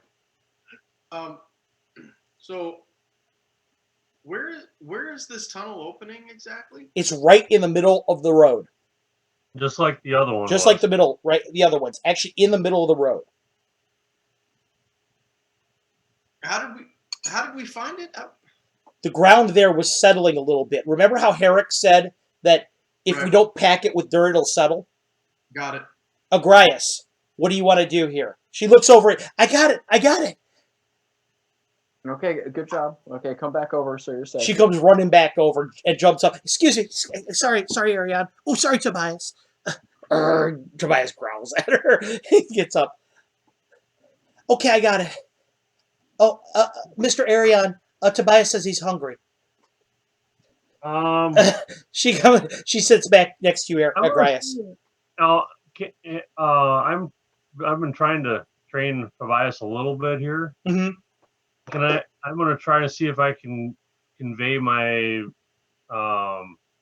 if he wants to go and maybe sniff around, see if he can smell something. Okay. Might, you send him forth. Tobias just sits there and stares at your food pouch. Instead, Agrias, you notice that Lily is shaking like a leaf still. I pat her on the head until everything's okay. Right. That's the first trap I ever disarmed. The first real one.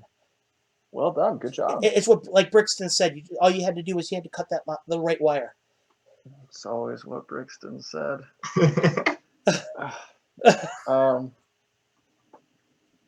Okay, does anyone want to scope it or throw some? Herrick says, I don't care. I'll go do it. I need you alive, buddy. Let's not throw lives away thoughtlessly. Oh, so we're going to throw the expendable one down there. Got it, Elin says. Well, I guess Brixton's not here, so. He's already down there.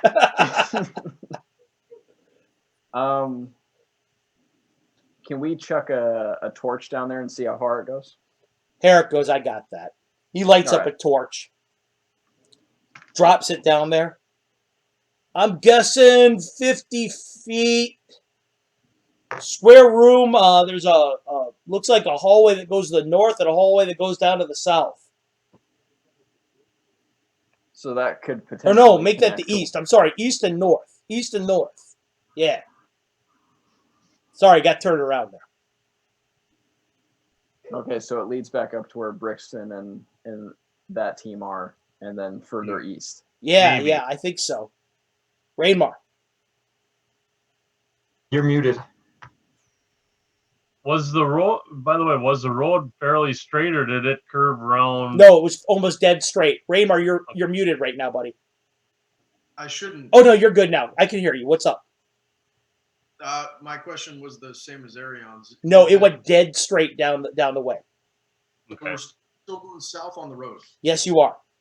About how far have we traveled from the first trapper to this one? You're probably figuring several miles, actually. Okay. Okay, let's keep going. Okay. Agrias, you're going to keep going then? Yeah, I want us to keep moving. We got Okay. a mission. Okay, you're going to keep moving. Brixton. Do we want to close it and cover this up again? Yes, that's not a bad idea. Okay. Herrick and the rest of the laborers begin to do that. Rainmar, what were you going to do? You just said, I thought I saw you wave your hand? No? Okay. So the rest of the laborers begin to cover it up. In the meantime, Brixton, down there, which door did you want to go down? What do the tracks look like? Is there more tracks going to one? Is there one that seems Now, more there's east? so much foot traffic here without being a ranger, it's impossible to tell. Got it. Is there? So you said there's one to the right, left, and straight, right? Yep. Windows on the doors. Nope. Can I'll start with the left door. Can I notice any traps, or is there a way to see through a crack or see? No, anything you can listen to the door. That's a big one. Okay. Okay. You listen to the door. Make me a D6. 1. Okay. Right away, you begin to hear voices. Orcish, which you happen to What is it? understand. Yeah.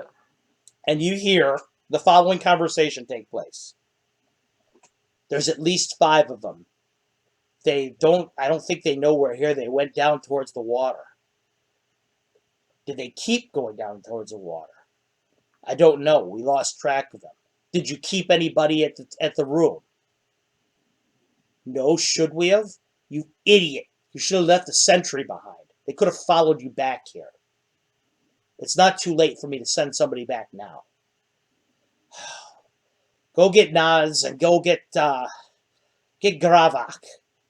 Definitely get Gravak.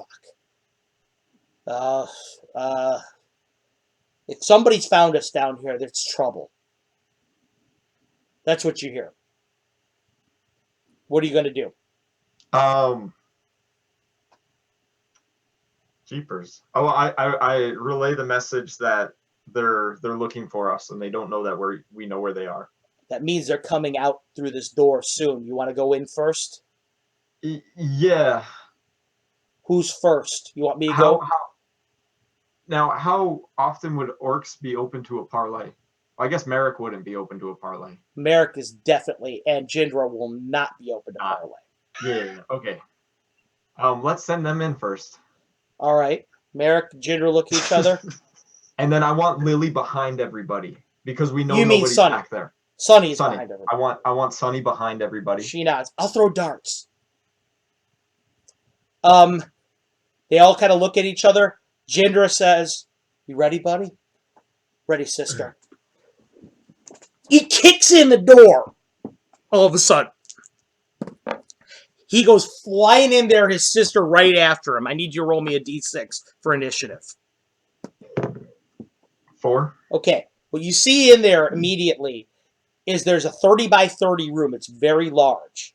It looks like there's several straw beds that have been established in there. They're all mangy. There's a ramshackle table in the middle. There's no light whatsoever in there.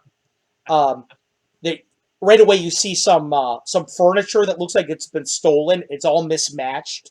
Different kinds of there's some scrimshaw decorations in there every once in a while, but it looks like these guys aren't living large particularly. The door got kicked in, and right away Merrick comes flying. There's 4 orcs in there. All of them have weapons. They all have bows. They all have swords, but none of them was ready for you to come flying through the door. So you have a surprise attack this round. Merrick goes flying at one of them with his axe and puts it right through one of their shoulder. And it slices all the way down. You see his arm actually fall right off. Guy screams. Blood just starts cascading out of his body. He screams. Jindra comes into the room, and she swings at one of them. He just barely sidesteps out of the way. Solveig comes in there, and she comes around the corner with her bow from the rear and shoots twice. Both of them hit. One of them hits one of them in the eye and in the chest, and he drops straight down to the ground. Your turn right now, Brixton. I'm gonna use my bow, my short bow. Your short bow or your hand crossbow? My short bow. Okay, go ahead and roll me 2 20s. I got a 3. A miss and a. And a 1. That's a miss. Okay, you miss and you miss. Meanwhile, Sonny starts chucking darts. That's a hit. A 20. And a miss. She hits. Those who can't do teach, right?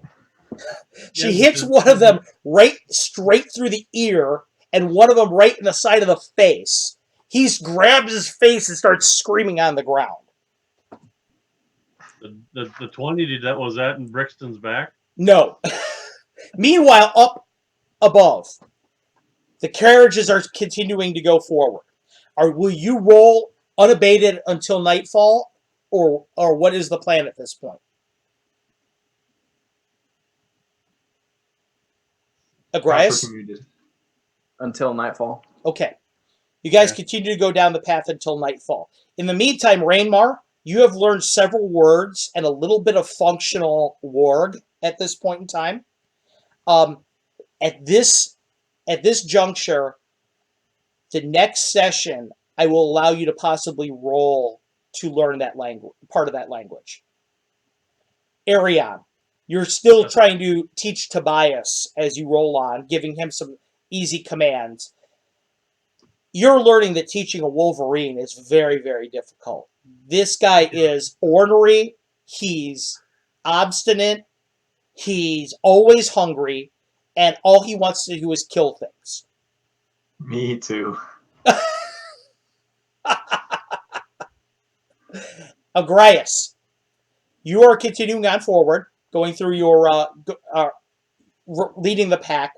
Lily's pretty much silent the whole time. She just kind of stands next to you, doesn't say a word unless you say anything to her.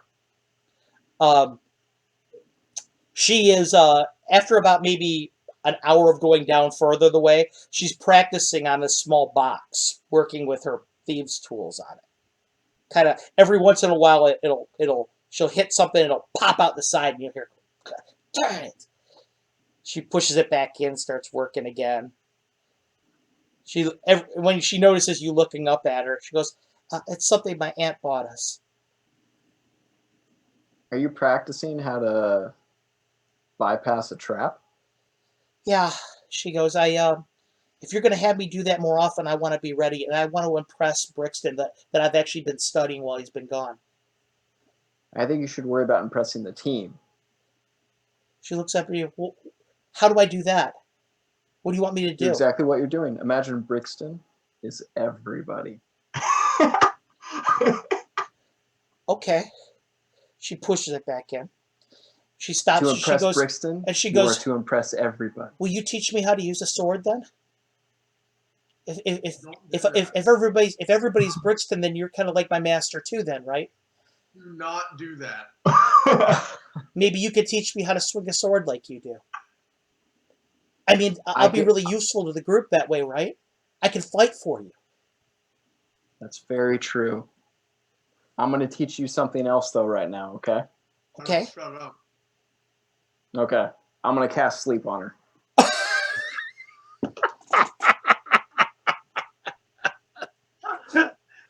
Oh. She looks at you.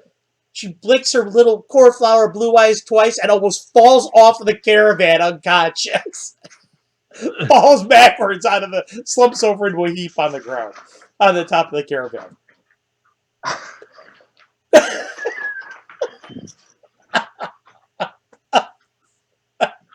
Ah, perfect. Okay, I put my cloak over her.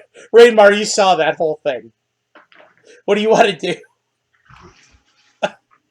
I just snort a laugh, and I comment to Agrias. I guess she gets really tired practicing disarming those traps. Eileen looks over at you, and she says, "How would you have felt if she would have fallen off the wagon?" Brixton is her master. He's responsible for her. I thought we were all Brixton now. I can't believe we told her that. Just work with me on this, Eileen. I'm working with you on this. You're the leader on this, but I'm here to tell you, she goes, now she's going to be asking all of us. She's going to be bugging Arion, asking him how to follow footprints. She's going to be bugging me about how to cast spells and she's probably going to want to drink with me.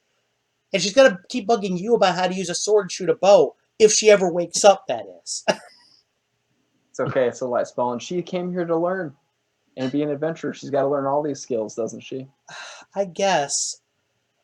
She looks down at her and she laughs a little. She goes, that was pretty funny. Oh, is Herrick with me? Yeah, Herrick's there. Herrick doesn't say a word about it. He just watches the whole thing, keeps watching the sea, watching the woods, doesn't say a thing. Okay. Yep. All right. Lynn looks over at him. She goes, what's your take on this whole thing? He goes, he's the boss.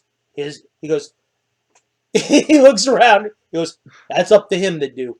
He wants to knock her out. He's entitled to knock her out. He's looking out at the woods. Perfect. He goes, I don't know what he's going to tell her when she wakes up what happened, but... Hey, let's just hope we don't have another trap we needed disarmed.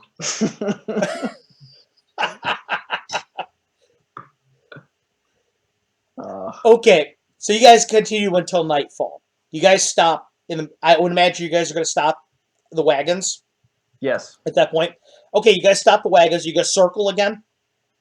Yeah, I think so. Okay, the whole group situates the wagons, circles them. And Arion, you're guessing based on your procedure right here, your process right now, you're probably about 2 more days away from the location. You also figure you're about 15 to 20 miles away from where Brixton and crew were.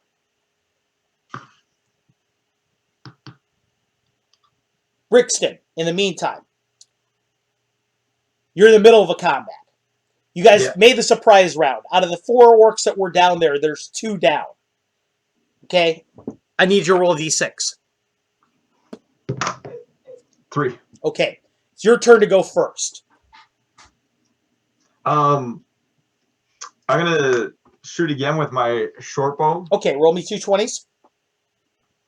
Can I pick the guy that was giving the orders? Do I know? Yeah, can I you can see the guy. You can tell by his scream. He's got 2 darts sticking out of his face.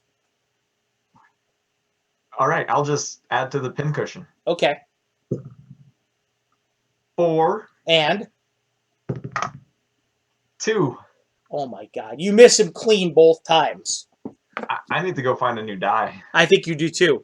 In the meantime, Merrick takes a swing. He rolls a 20 with his battle axe and hits the guy that you hit and takes his head clean off.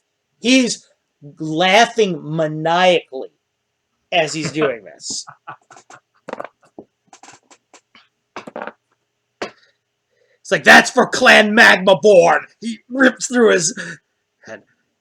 Meanwhile, Ginny attacks. These two are friggin' awesome. Ginny hits another one, and she puts it right in his rib cage, and you see just a gout of blood coming out. Behind you now, in the meantime, you hear one of the doors fly open, and you hear people starting to swarm the room from behind you. Poor Sonny.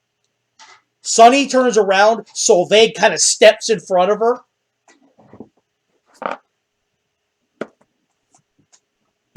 Solveig eats a spear. Oh no. Hits her right through the shoulder. You hear her just kind of whimper as it goes right through the shoulder. There's some kind of black coating on the back of it. That's not good. Oh. Sonny starts winging darts blindly into the darkness behind her. You can see it just scattershot everywhere. She misses everything. Brixton, Sonny and Solveig fall back into the room, and the room is starting to be flooded with orcs. What are you going to do? Like a lot of orcs? There's 4 at least coming down the thing, and you can't see an end to how many are coming. So the 4 in this room are down. Yes. And, okay. They're coming in here. And there's no other exit out of this room? No other exit out of this room. That's that at least that you can see.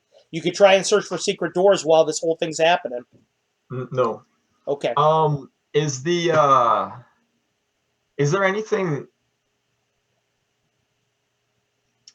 Which way did the door swing? In.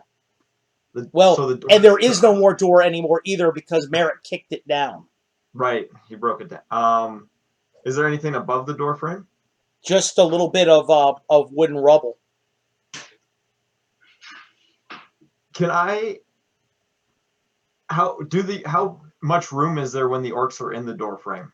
There's only about 5 foot of space to get into the room.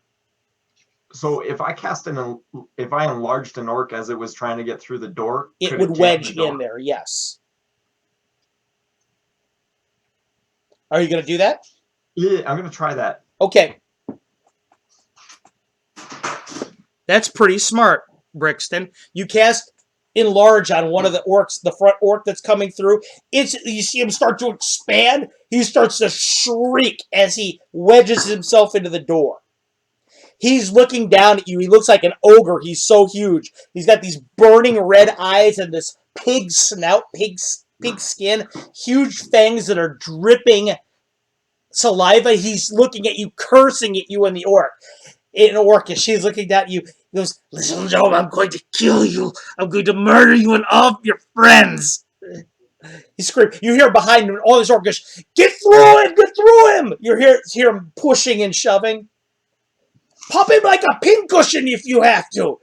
You hear behind him, "No, don't do that!" The guy's at front. What are you going to do? Solveig kind of falls back into the room. She looks at you. She breaks off the end of the spear with one hand and kind of tosses it aside. A little bit of blood coming out of her corner of her mouth. She looks at you. "We got to do something." Yeah. Merrick and Ginny go. Merrick goes, "I'll hack my way out of here if I have to." Yeah, if we have to run back to the tunnel to our first ladder, we can. We can. Sonny looks over at you. Her eyes are wide. She looks at you. Brixton, I'm scared. What do we do? Take a deep breath. Okay. Keep throwing darts. Okay. You want me to throw darts at this guy in the door right now? Yep. Yeah, and then I'm going to shoot him as well. Okay. Everybody starts to hack at this guy in the doorway. Meanwhile, up top, Agrias. Night is falling onto camp. Everything's quiet and calm. The wind is blowing in from the east. It's a gentle night. Everything is peaceful and calm. You guys figure it's probably the same way down underground. You know, Brixton's just exploring a nice, empty, abandoned tunnel. Nobody's down there bothering anybody. You hear a wolf howl in the distance. Your wolf howls back. Sounds like a normal wolf. Yeah, it sounds like a normal wolf. Rainmar's wolf howls back, and the other wolf just shuts up right away. Doesn't say it. Doesn't respond.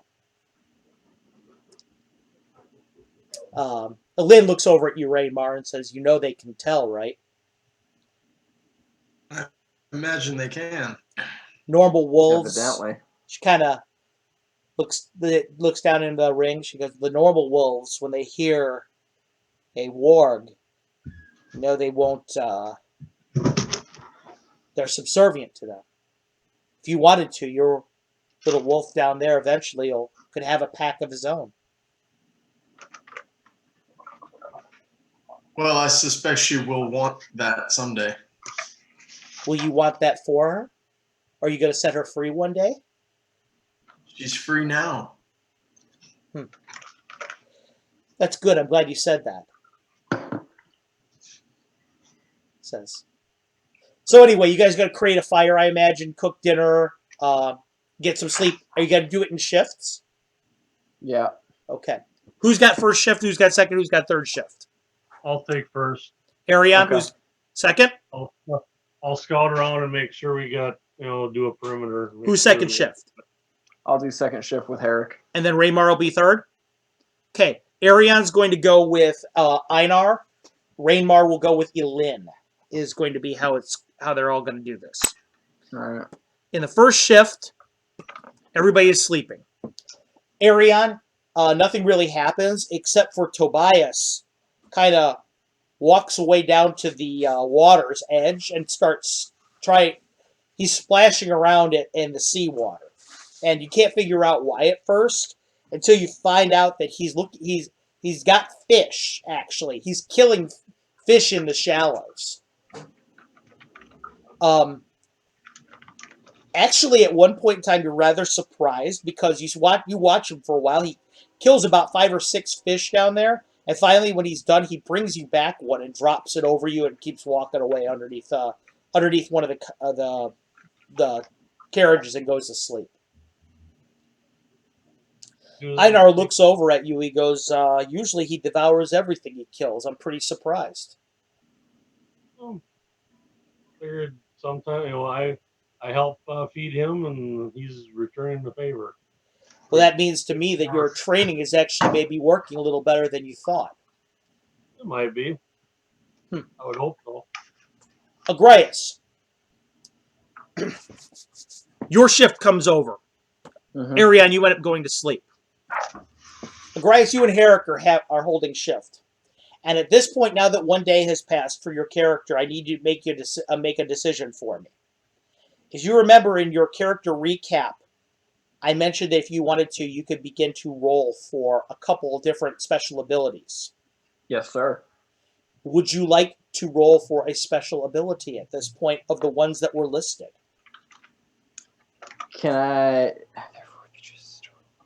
roll for both? You may roll for both. I need you to make is there a 2 percentage dice rolls, please. percentage? Which dice is that? 2 d10s. 2 d10s. Okay.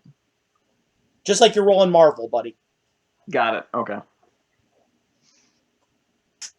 23. Mm-hmm. 200. Just 20. Okay. The first one you have, and the second one I'm going to give you a secondary special ability for. You're getting that one for free because of your roll. That would be the martial art roll. So, what that basically means is, for all of you that are here right now, just so you guys know, Patrick's character comes from a special order. And what I have chosen to do is I'm employing the Oriental Adventures rules to determine how his order's art works. So I've created a martial art for his order. We will discuss that in the aftermath of things, Agrias, on exactly how that works. But you will have certain special maneuvers that you can access in combat going forward. That's cool. I thought that would be a really neat way to express his uniqueness We talked a little bit in the preamble of this game about how I was making him a stock fighter magic user. I did do that, but I'm also employing a particular rule set from first edition to make him even a little bit neater, to make him a little more of a more like a Dusk Blade. Dope. Thank you. You practice in the firelight, right? With Herrick watching you. Herrick is just kind of amazed in the meantime. He's very captivated watching you practice your unique martial art, keeping yourself sharp. And by the way, one thing that he is really impressed by is your ability to draw your blade in an absolute flash, faster than almost the human eye can perceive, and bring it into combat. So that's the first ability that you roll for, as Sweet. you know. Raymar, your particular shift comes up. As time goes by in the middle of the night, you and Elin are sitting there. Elin is working on a brew over the fire. She's trying to brew up something, and while you're sitting there, your wolf is kind of curled up in a ball next to the fire. You see something at the edge of the tree line moving.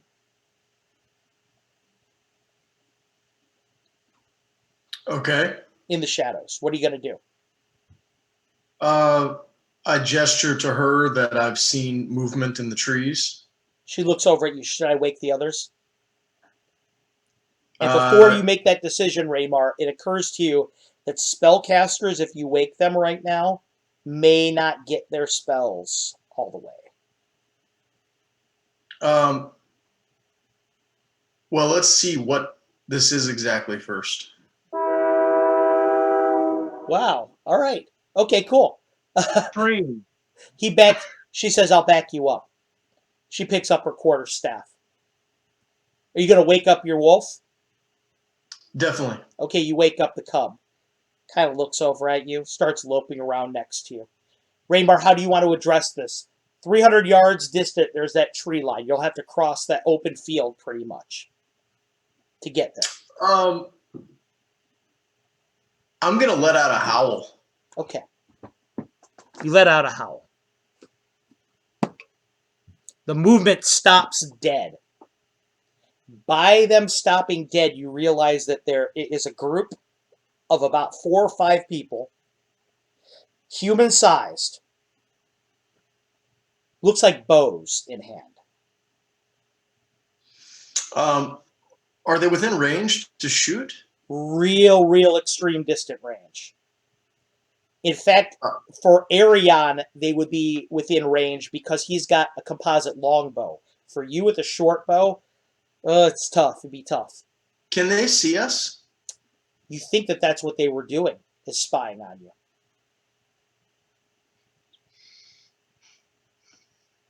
I want to stay with the caravan. I don't want to start hunting these guys. Okay. So I'm going to tell her we're going to go back. Elin nods. And we're going to wait. How long do we have until Agrias' shift is over? Agrias will wake up here. You guys will all... You figure dawn is probably about 4 hours away. Raymar, Elin looks at you and she says, I have an idea. You see her work her hands over her brew pot. She takes a drink of it. And as she drinks it, you almost see like her hair for a moment turn into feathers for half a second. And then disappear. She looks up in the air and she makes a cawing noise. And a raven alights on her arm. She caws at it twice. Thing takes off. She goes, if they want to spy, I can do that too. Perfect. She goes, that raven over there has agreed to help us. He'll stay in the trees and he'll tell us what he sees.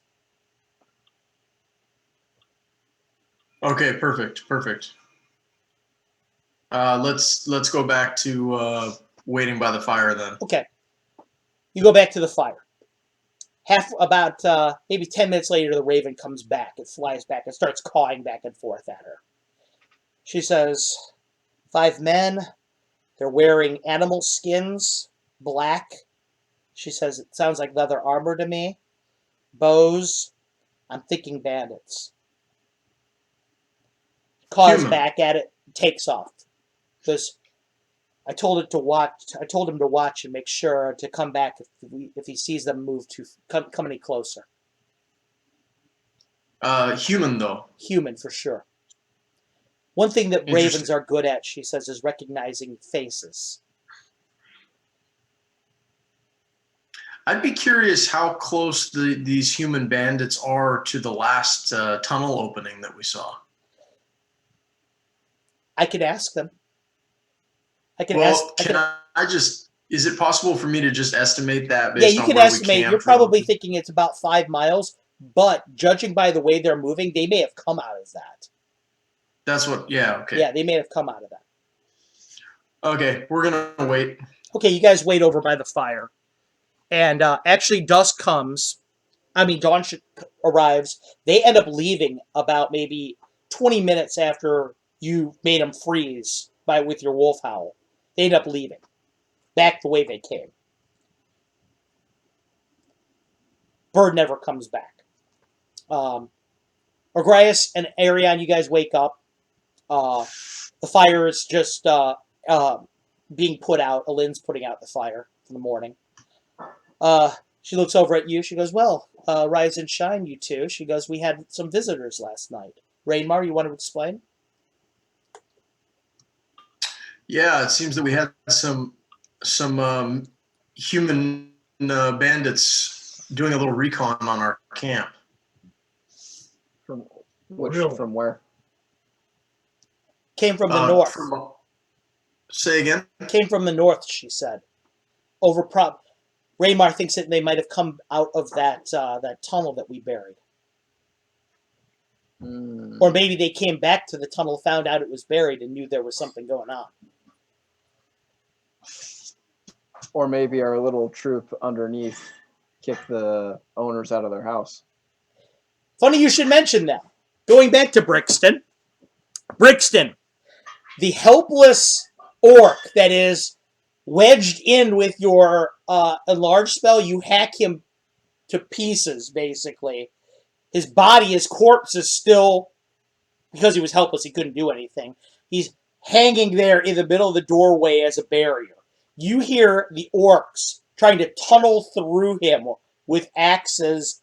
It is the most disgusting noise. There's blood everywhere. Hunks of flesh on the ground everywhere. What are you going to do? You're looking by the way, you're looking over at Solveig. Solveig looks really pale. She's sweating bullets right now. She's clearly been poisoned.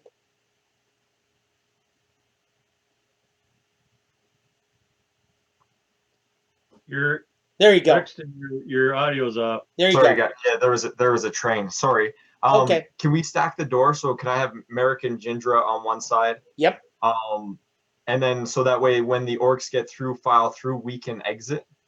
When the orcs come through, if you want to be on those two sides, that's fine. But who's going to be in front of them?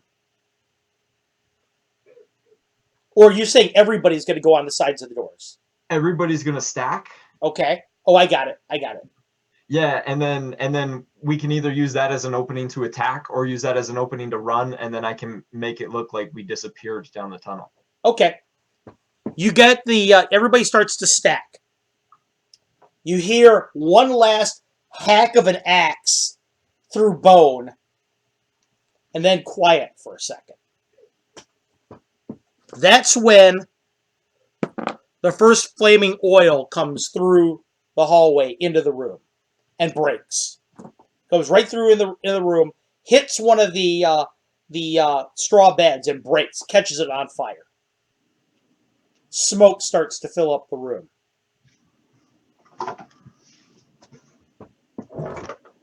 That's not what I was expecting. Then comes another one. And another one. Smoke is filling up the room very quickly. You hear from the hallway, You think Brixton. we're going to fall for that? No, you come to us, little gnome.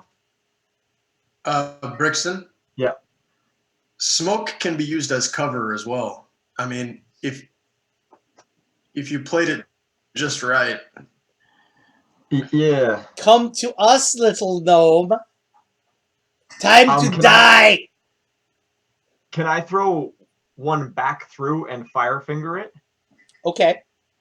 You're as it goes through towards them? going to try and peek out and catch one? Well, I have a flask of oil. I want to throw mine and Oh, then you're blow going it to up. throw yours back through. Okay. Yeah, and then blow it up with fire finger. Okay. Make me a 20. 13. Okay. You throw yours back down the hall, and you hear somebody scream in pain. There's a lot of commotion. Get us! Get us! You hear it. People screaming. That's one of us. There's many, many more. You hear. Whole area is starting to fill with smoke. Merrick is covering his face with part of his cloak. So is Jindra. Solveig just kind of sits there against the wall and just kind of slumps down. It's breathing real hard. Yeah. Sunny's real low to the ground. She hasn't caught much of it yet. Whole area is going to start to get filled up with black smoke. Can I?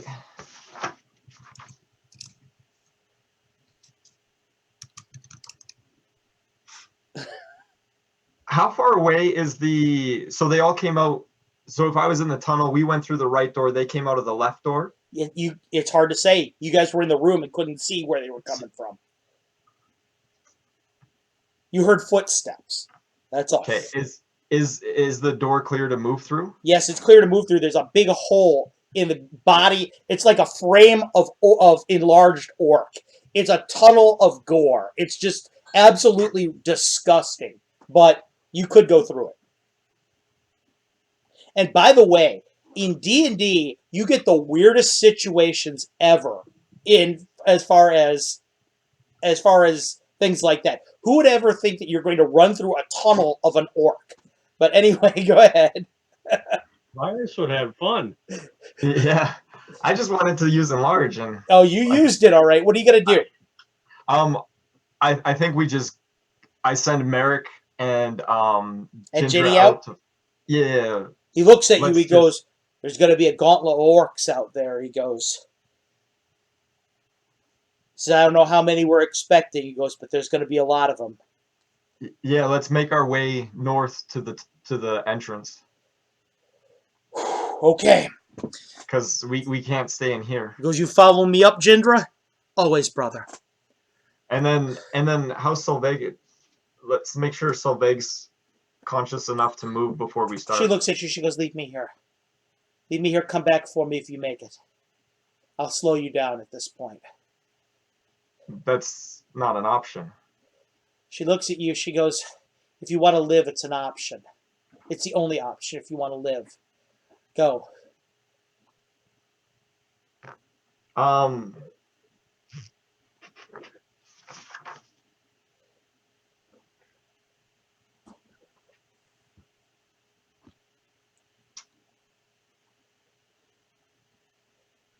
I give her some of that white pitch. She takes it. She looks at you, and she smiles. And she starts smearing it all over her body No. and her chest. Oh my gosh. She reaches out of her pocket, and she pulls out a thing of oil. She gets her tinder box and her match ready. She goes, I've got a little surprise for them, too. Smirks. That's not what I was hoping for. She goes, Grayson, do not let her do that. she looks at you and she goes, tell Arion. Just go. Just go.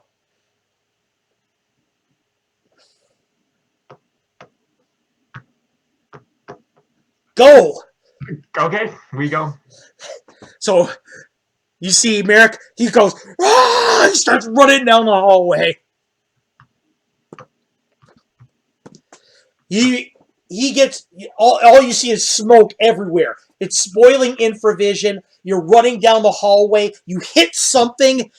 You bounce around. You hear friggin' Ginny scream. You hear Merrick yell. You hear orcs screaming everywhere. All you see is smoke everywhere. It's impossible to tell what you're going. It's so chaotic. It's the most horrible thing. You're choking the whole way you go through. I need you to roll me 2 20s, please. Do I want high or low on these? I'm not telling you. Got it. I got an 8 Uh-huh. and a 9. You step on somebody's chest as you walk through. You don't slip. Sunny does trip. She trips, she falls, she grabs your ankle, and somehow you don't fall. She just kind of pulls herself back up, following you. She's holding on to your cloak as you're running. You break out of the smoke. All you see behind you, there's no sign of Merrick. There's no sign of Jindra. Sunny and you are standing there in the middle of the hallway. There's fighting going on everywhere inside of that smoke. There's just, you see the smoke just milling around everywhere. You hear screaming. It's horrible. What are you going to do, Brixton? I call for Ginny and Merrick for to the sound of my voice so that they can. You yell, Ginny, Merrick! You hear one person start to run through the smoke. Merrick comes running out with his axe. He looks back. He's blood everywhere, all over his face. He's got a huge gash on the side of his face. One of his eyes is swollen shut. He's missing 3 teeth. He looks back. He goes, Jindra! Jindra! No sound in there, just fighting.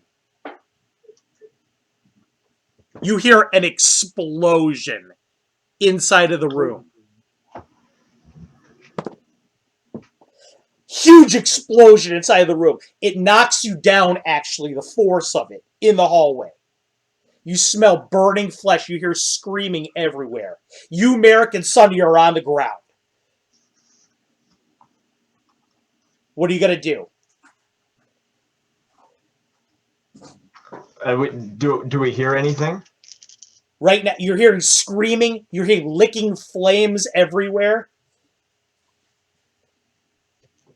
I'll be right back, guys. I need to change my underwear. You see out of the smoke a hand, a gloved, mailed hand, reach out of the smoke and hit the ground. It's crawling forward. It's Ginny. She's on fire right now. She's barely moving. She's half cooked. She's missing an arm. Blood everywhere. Her hair is gone. You see half her face looks like it's missing. You see bone through it.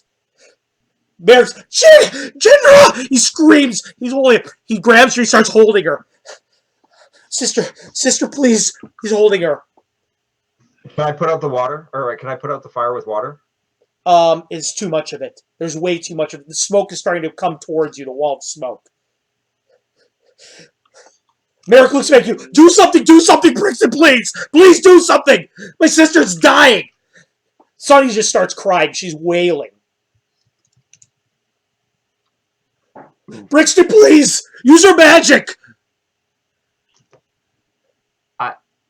I don't have that kind of magic. He starts... He puts his head on her shoulder and starts wailing, crying, shaking like a leaf. You see his sister die in his arms. I say let's go. Let's move. Oh, damn you, Murad! Damn you, Murad! He starts pounding the ground, pounding his sister's back. Damn you! He's crying, holding her. Damn you! God stab you!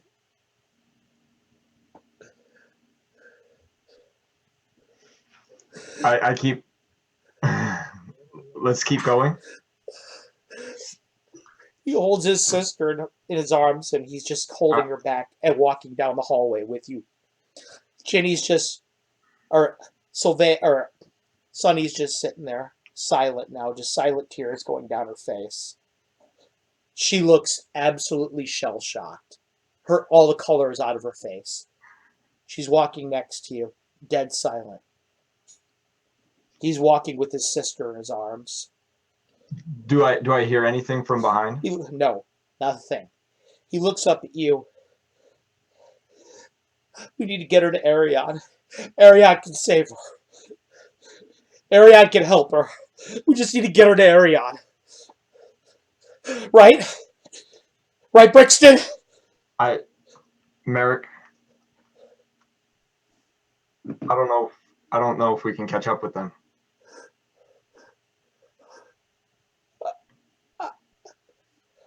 Just puts his head down.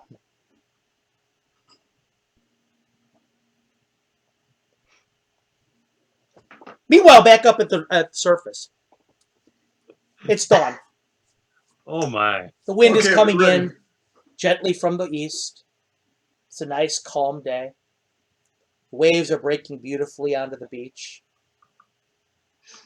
You still haven't seen your team coming from the north yet. Birds are circling over in the sky. Everything is Vultures? calm and peaceful. Vultures. It's just like any other day.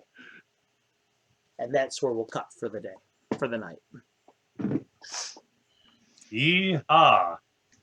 So anyway, guys, there Never is split the your party. that Brixton Beholder's Bane is your first taste of first edition combat. First edition, for those of you who are watching out there in Twitch land, Arion, you're an OG of this game, you know. Rainmar, you've had your own taste of it around my table before over here in Ohio. It's very unforgiving. It's very deadly, especially at low levels. And now you've seen it for yourselves. Those were two of the people in your group that had the highest hit points. So, let that be a lesson to all of you in the future of when you guys want to start taking risks. It can blow up on you real fast. I just want to go on record for saying that I'm not a real risk taker type of player. I'm not a lever puller. I thought this was a bad idea from the beginning. And yeah. I don't think I was prepared for exactly how badly that could go. I want you to keep this in mind. I had good well, I won't say good, but I had expectations of something like this. I want you to know something. I want you to imagine how badly this could have gone had Agrias not made the decision to split the group if all four of you would have been down there instead of 4 NPCs and Brixton. Right. Brixton is the one who saved their bacon in the first place with enlarging them in the door. Superb move, Brixton. You're gonna get plenty of XP for that. But as far as the rest of it goes, the tactics were stacked. The numbers were stacked against you. The positioning was tough, and this was kind of how it was going to end up. Probably the best case scenario that any of you guys ended up living at all. To be honest with you, you only ended up living because Brixton had the presence of mind to make a really, really smooth move there in the room. You ran into superior numbers and maybe a little bit higher level of encounter than you're used to. Brixton, you played a lot of 3.5 before. There's such a thing in 3.5 and in 5.0 as level dependent encounters. What it means is basically your characters will never fight anything that is higher or lower level than you.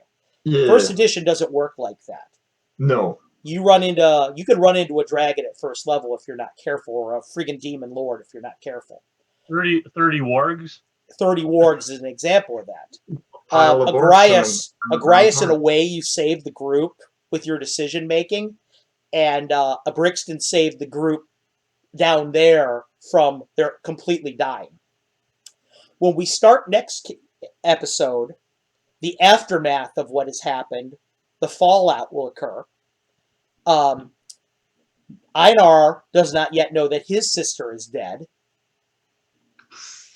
Arion does not know that his good friend, has just died. And then we've got to deal with what happened with Merrick. If Brixton can even get out of that place alive and make it back to the team, who is 20 miles away to the south on his onesies, knowing that there's bandits stalking the land that came from the north. That ought to be a good time too. Matthew, in between now and then, I'm going to run your solo campaign, and we're going to see exactly how that went. So, everybody out there in Twitch land that has got a chance to join us tonight, I really appreciate you guys doing that for us. It's really cool. Sometimes when you're in the middle of a really cool campaign and it gets really immersive, you almost forget that you're even broadcasting. I forgot that we were in the middle of a televised game here. I was just having fun with the crew. It was so immersive, and I think my players have a lot to do with that. You guys did really well. You guys did a kick-ass job, and I'm glad that everybody could join us tonight. I'm going to sign off for the evening. Everybody stick around here in the Twitch that's part of the game, and we'll do a little bit of post-mortem, literally and figuratively, on this session. And everybody that joined in tonight, I hope you had a good time, and with the Gore Fest there at the end. And please tune in next time for Matthew trying to make it back to the rest of the party. It ought to be a good time. Or maybe not. We'll see. Good night, everybody. Good night, you guys.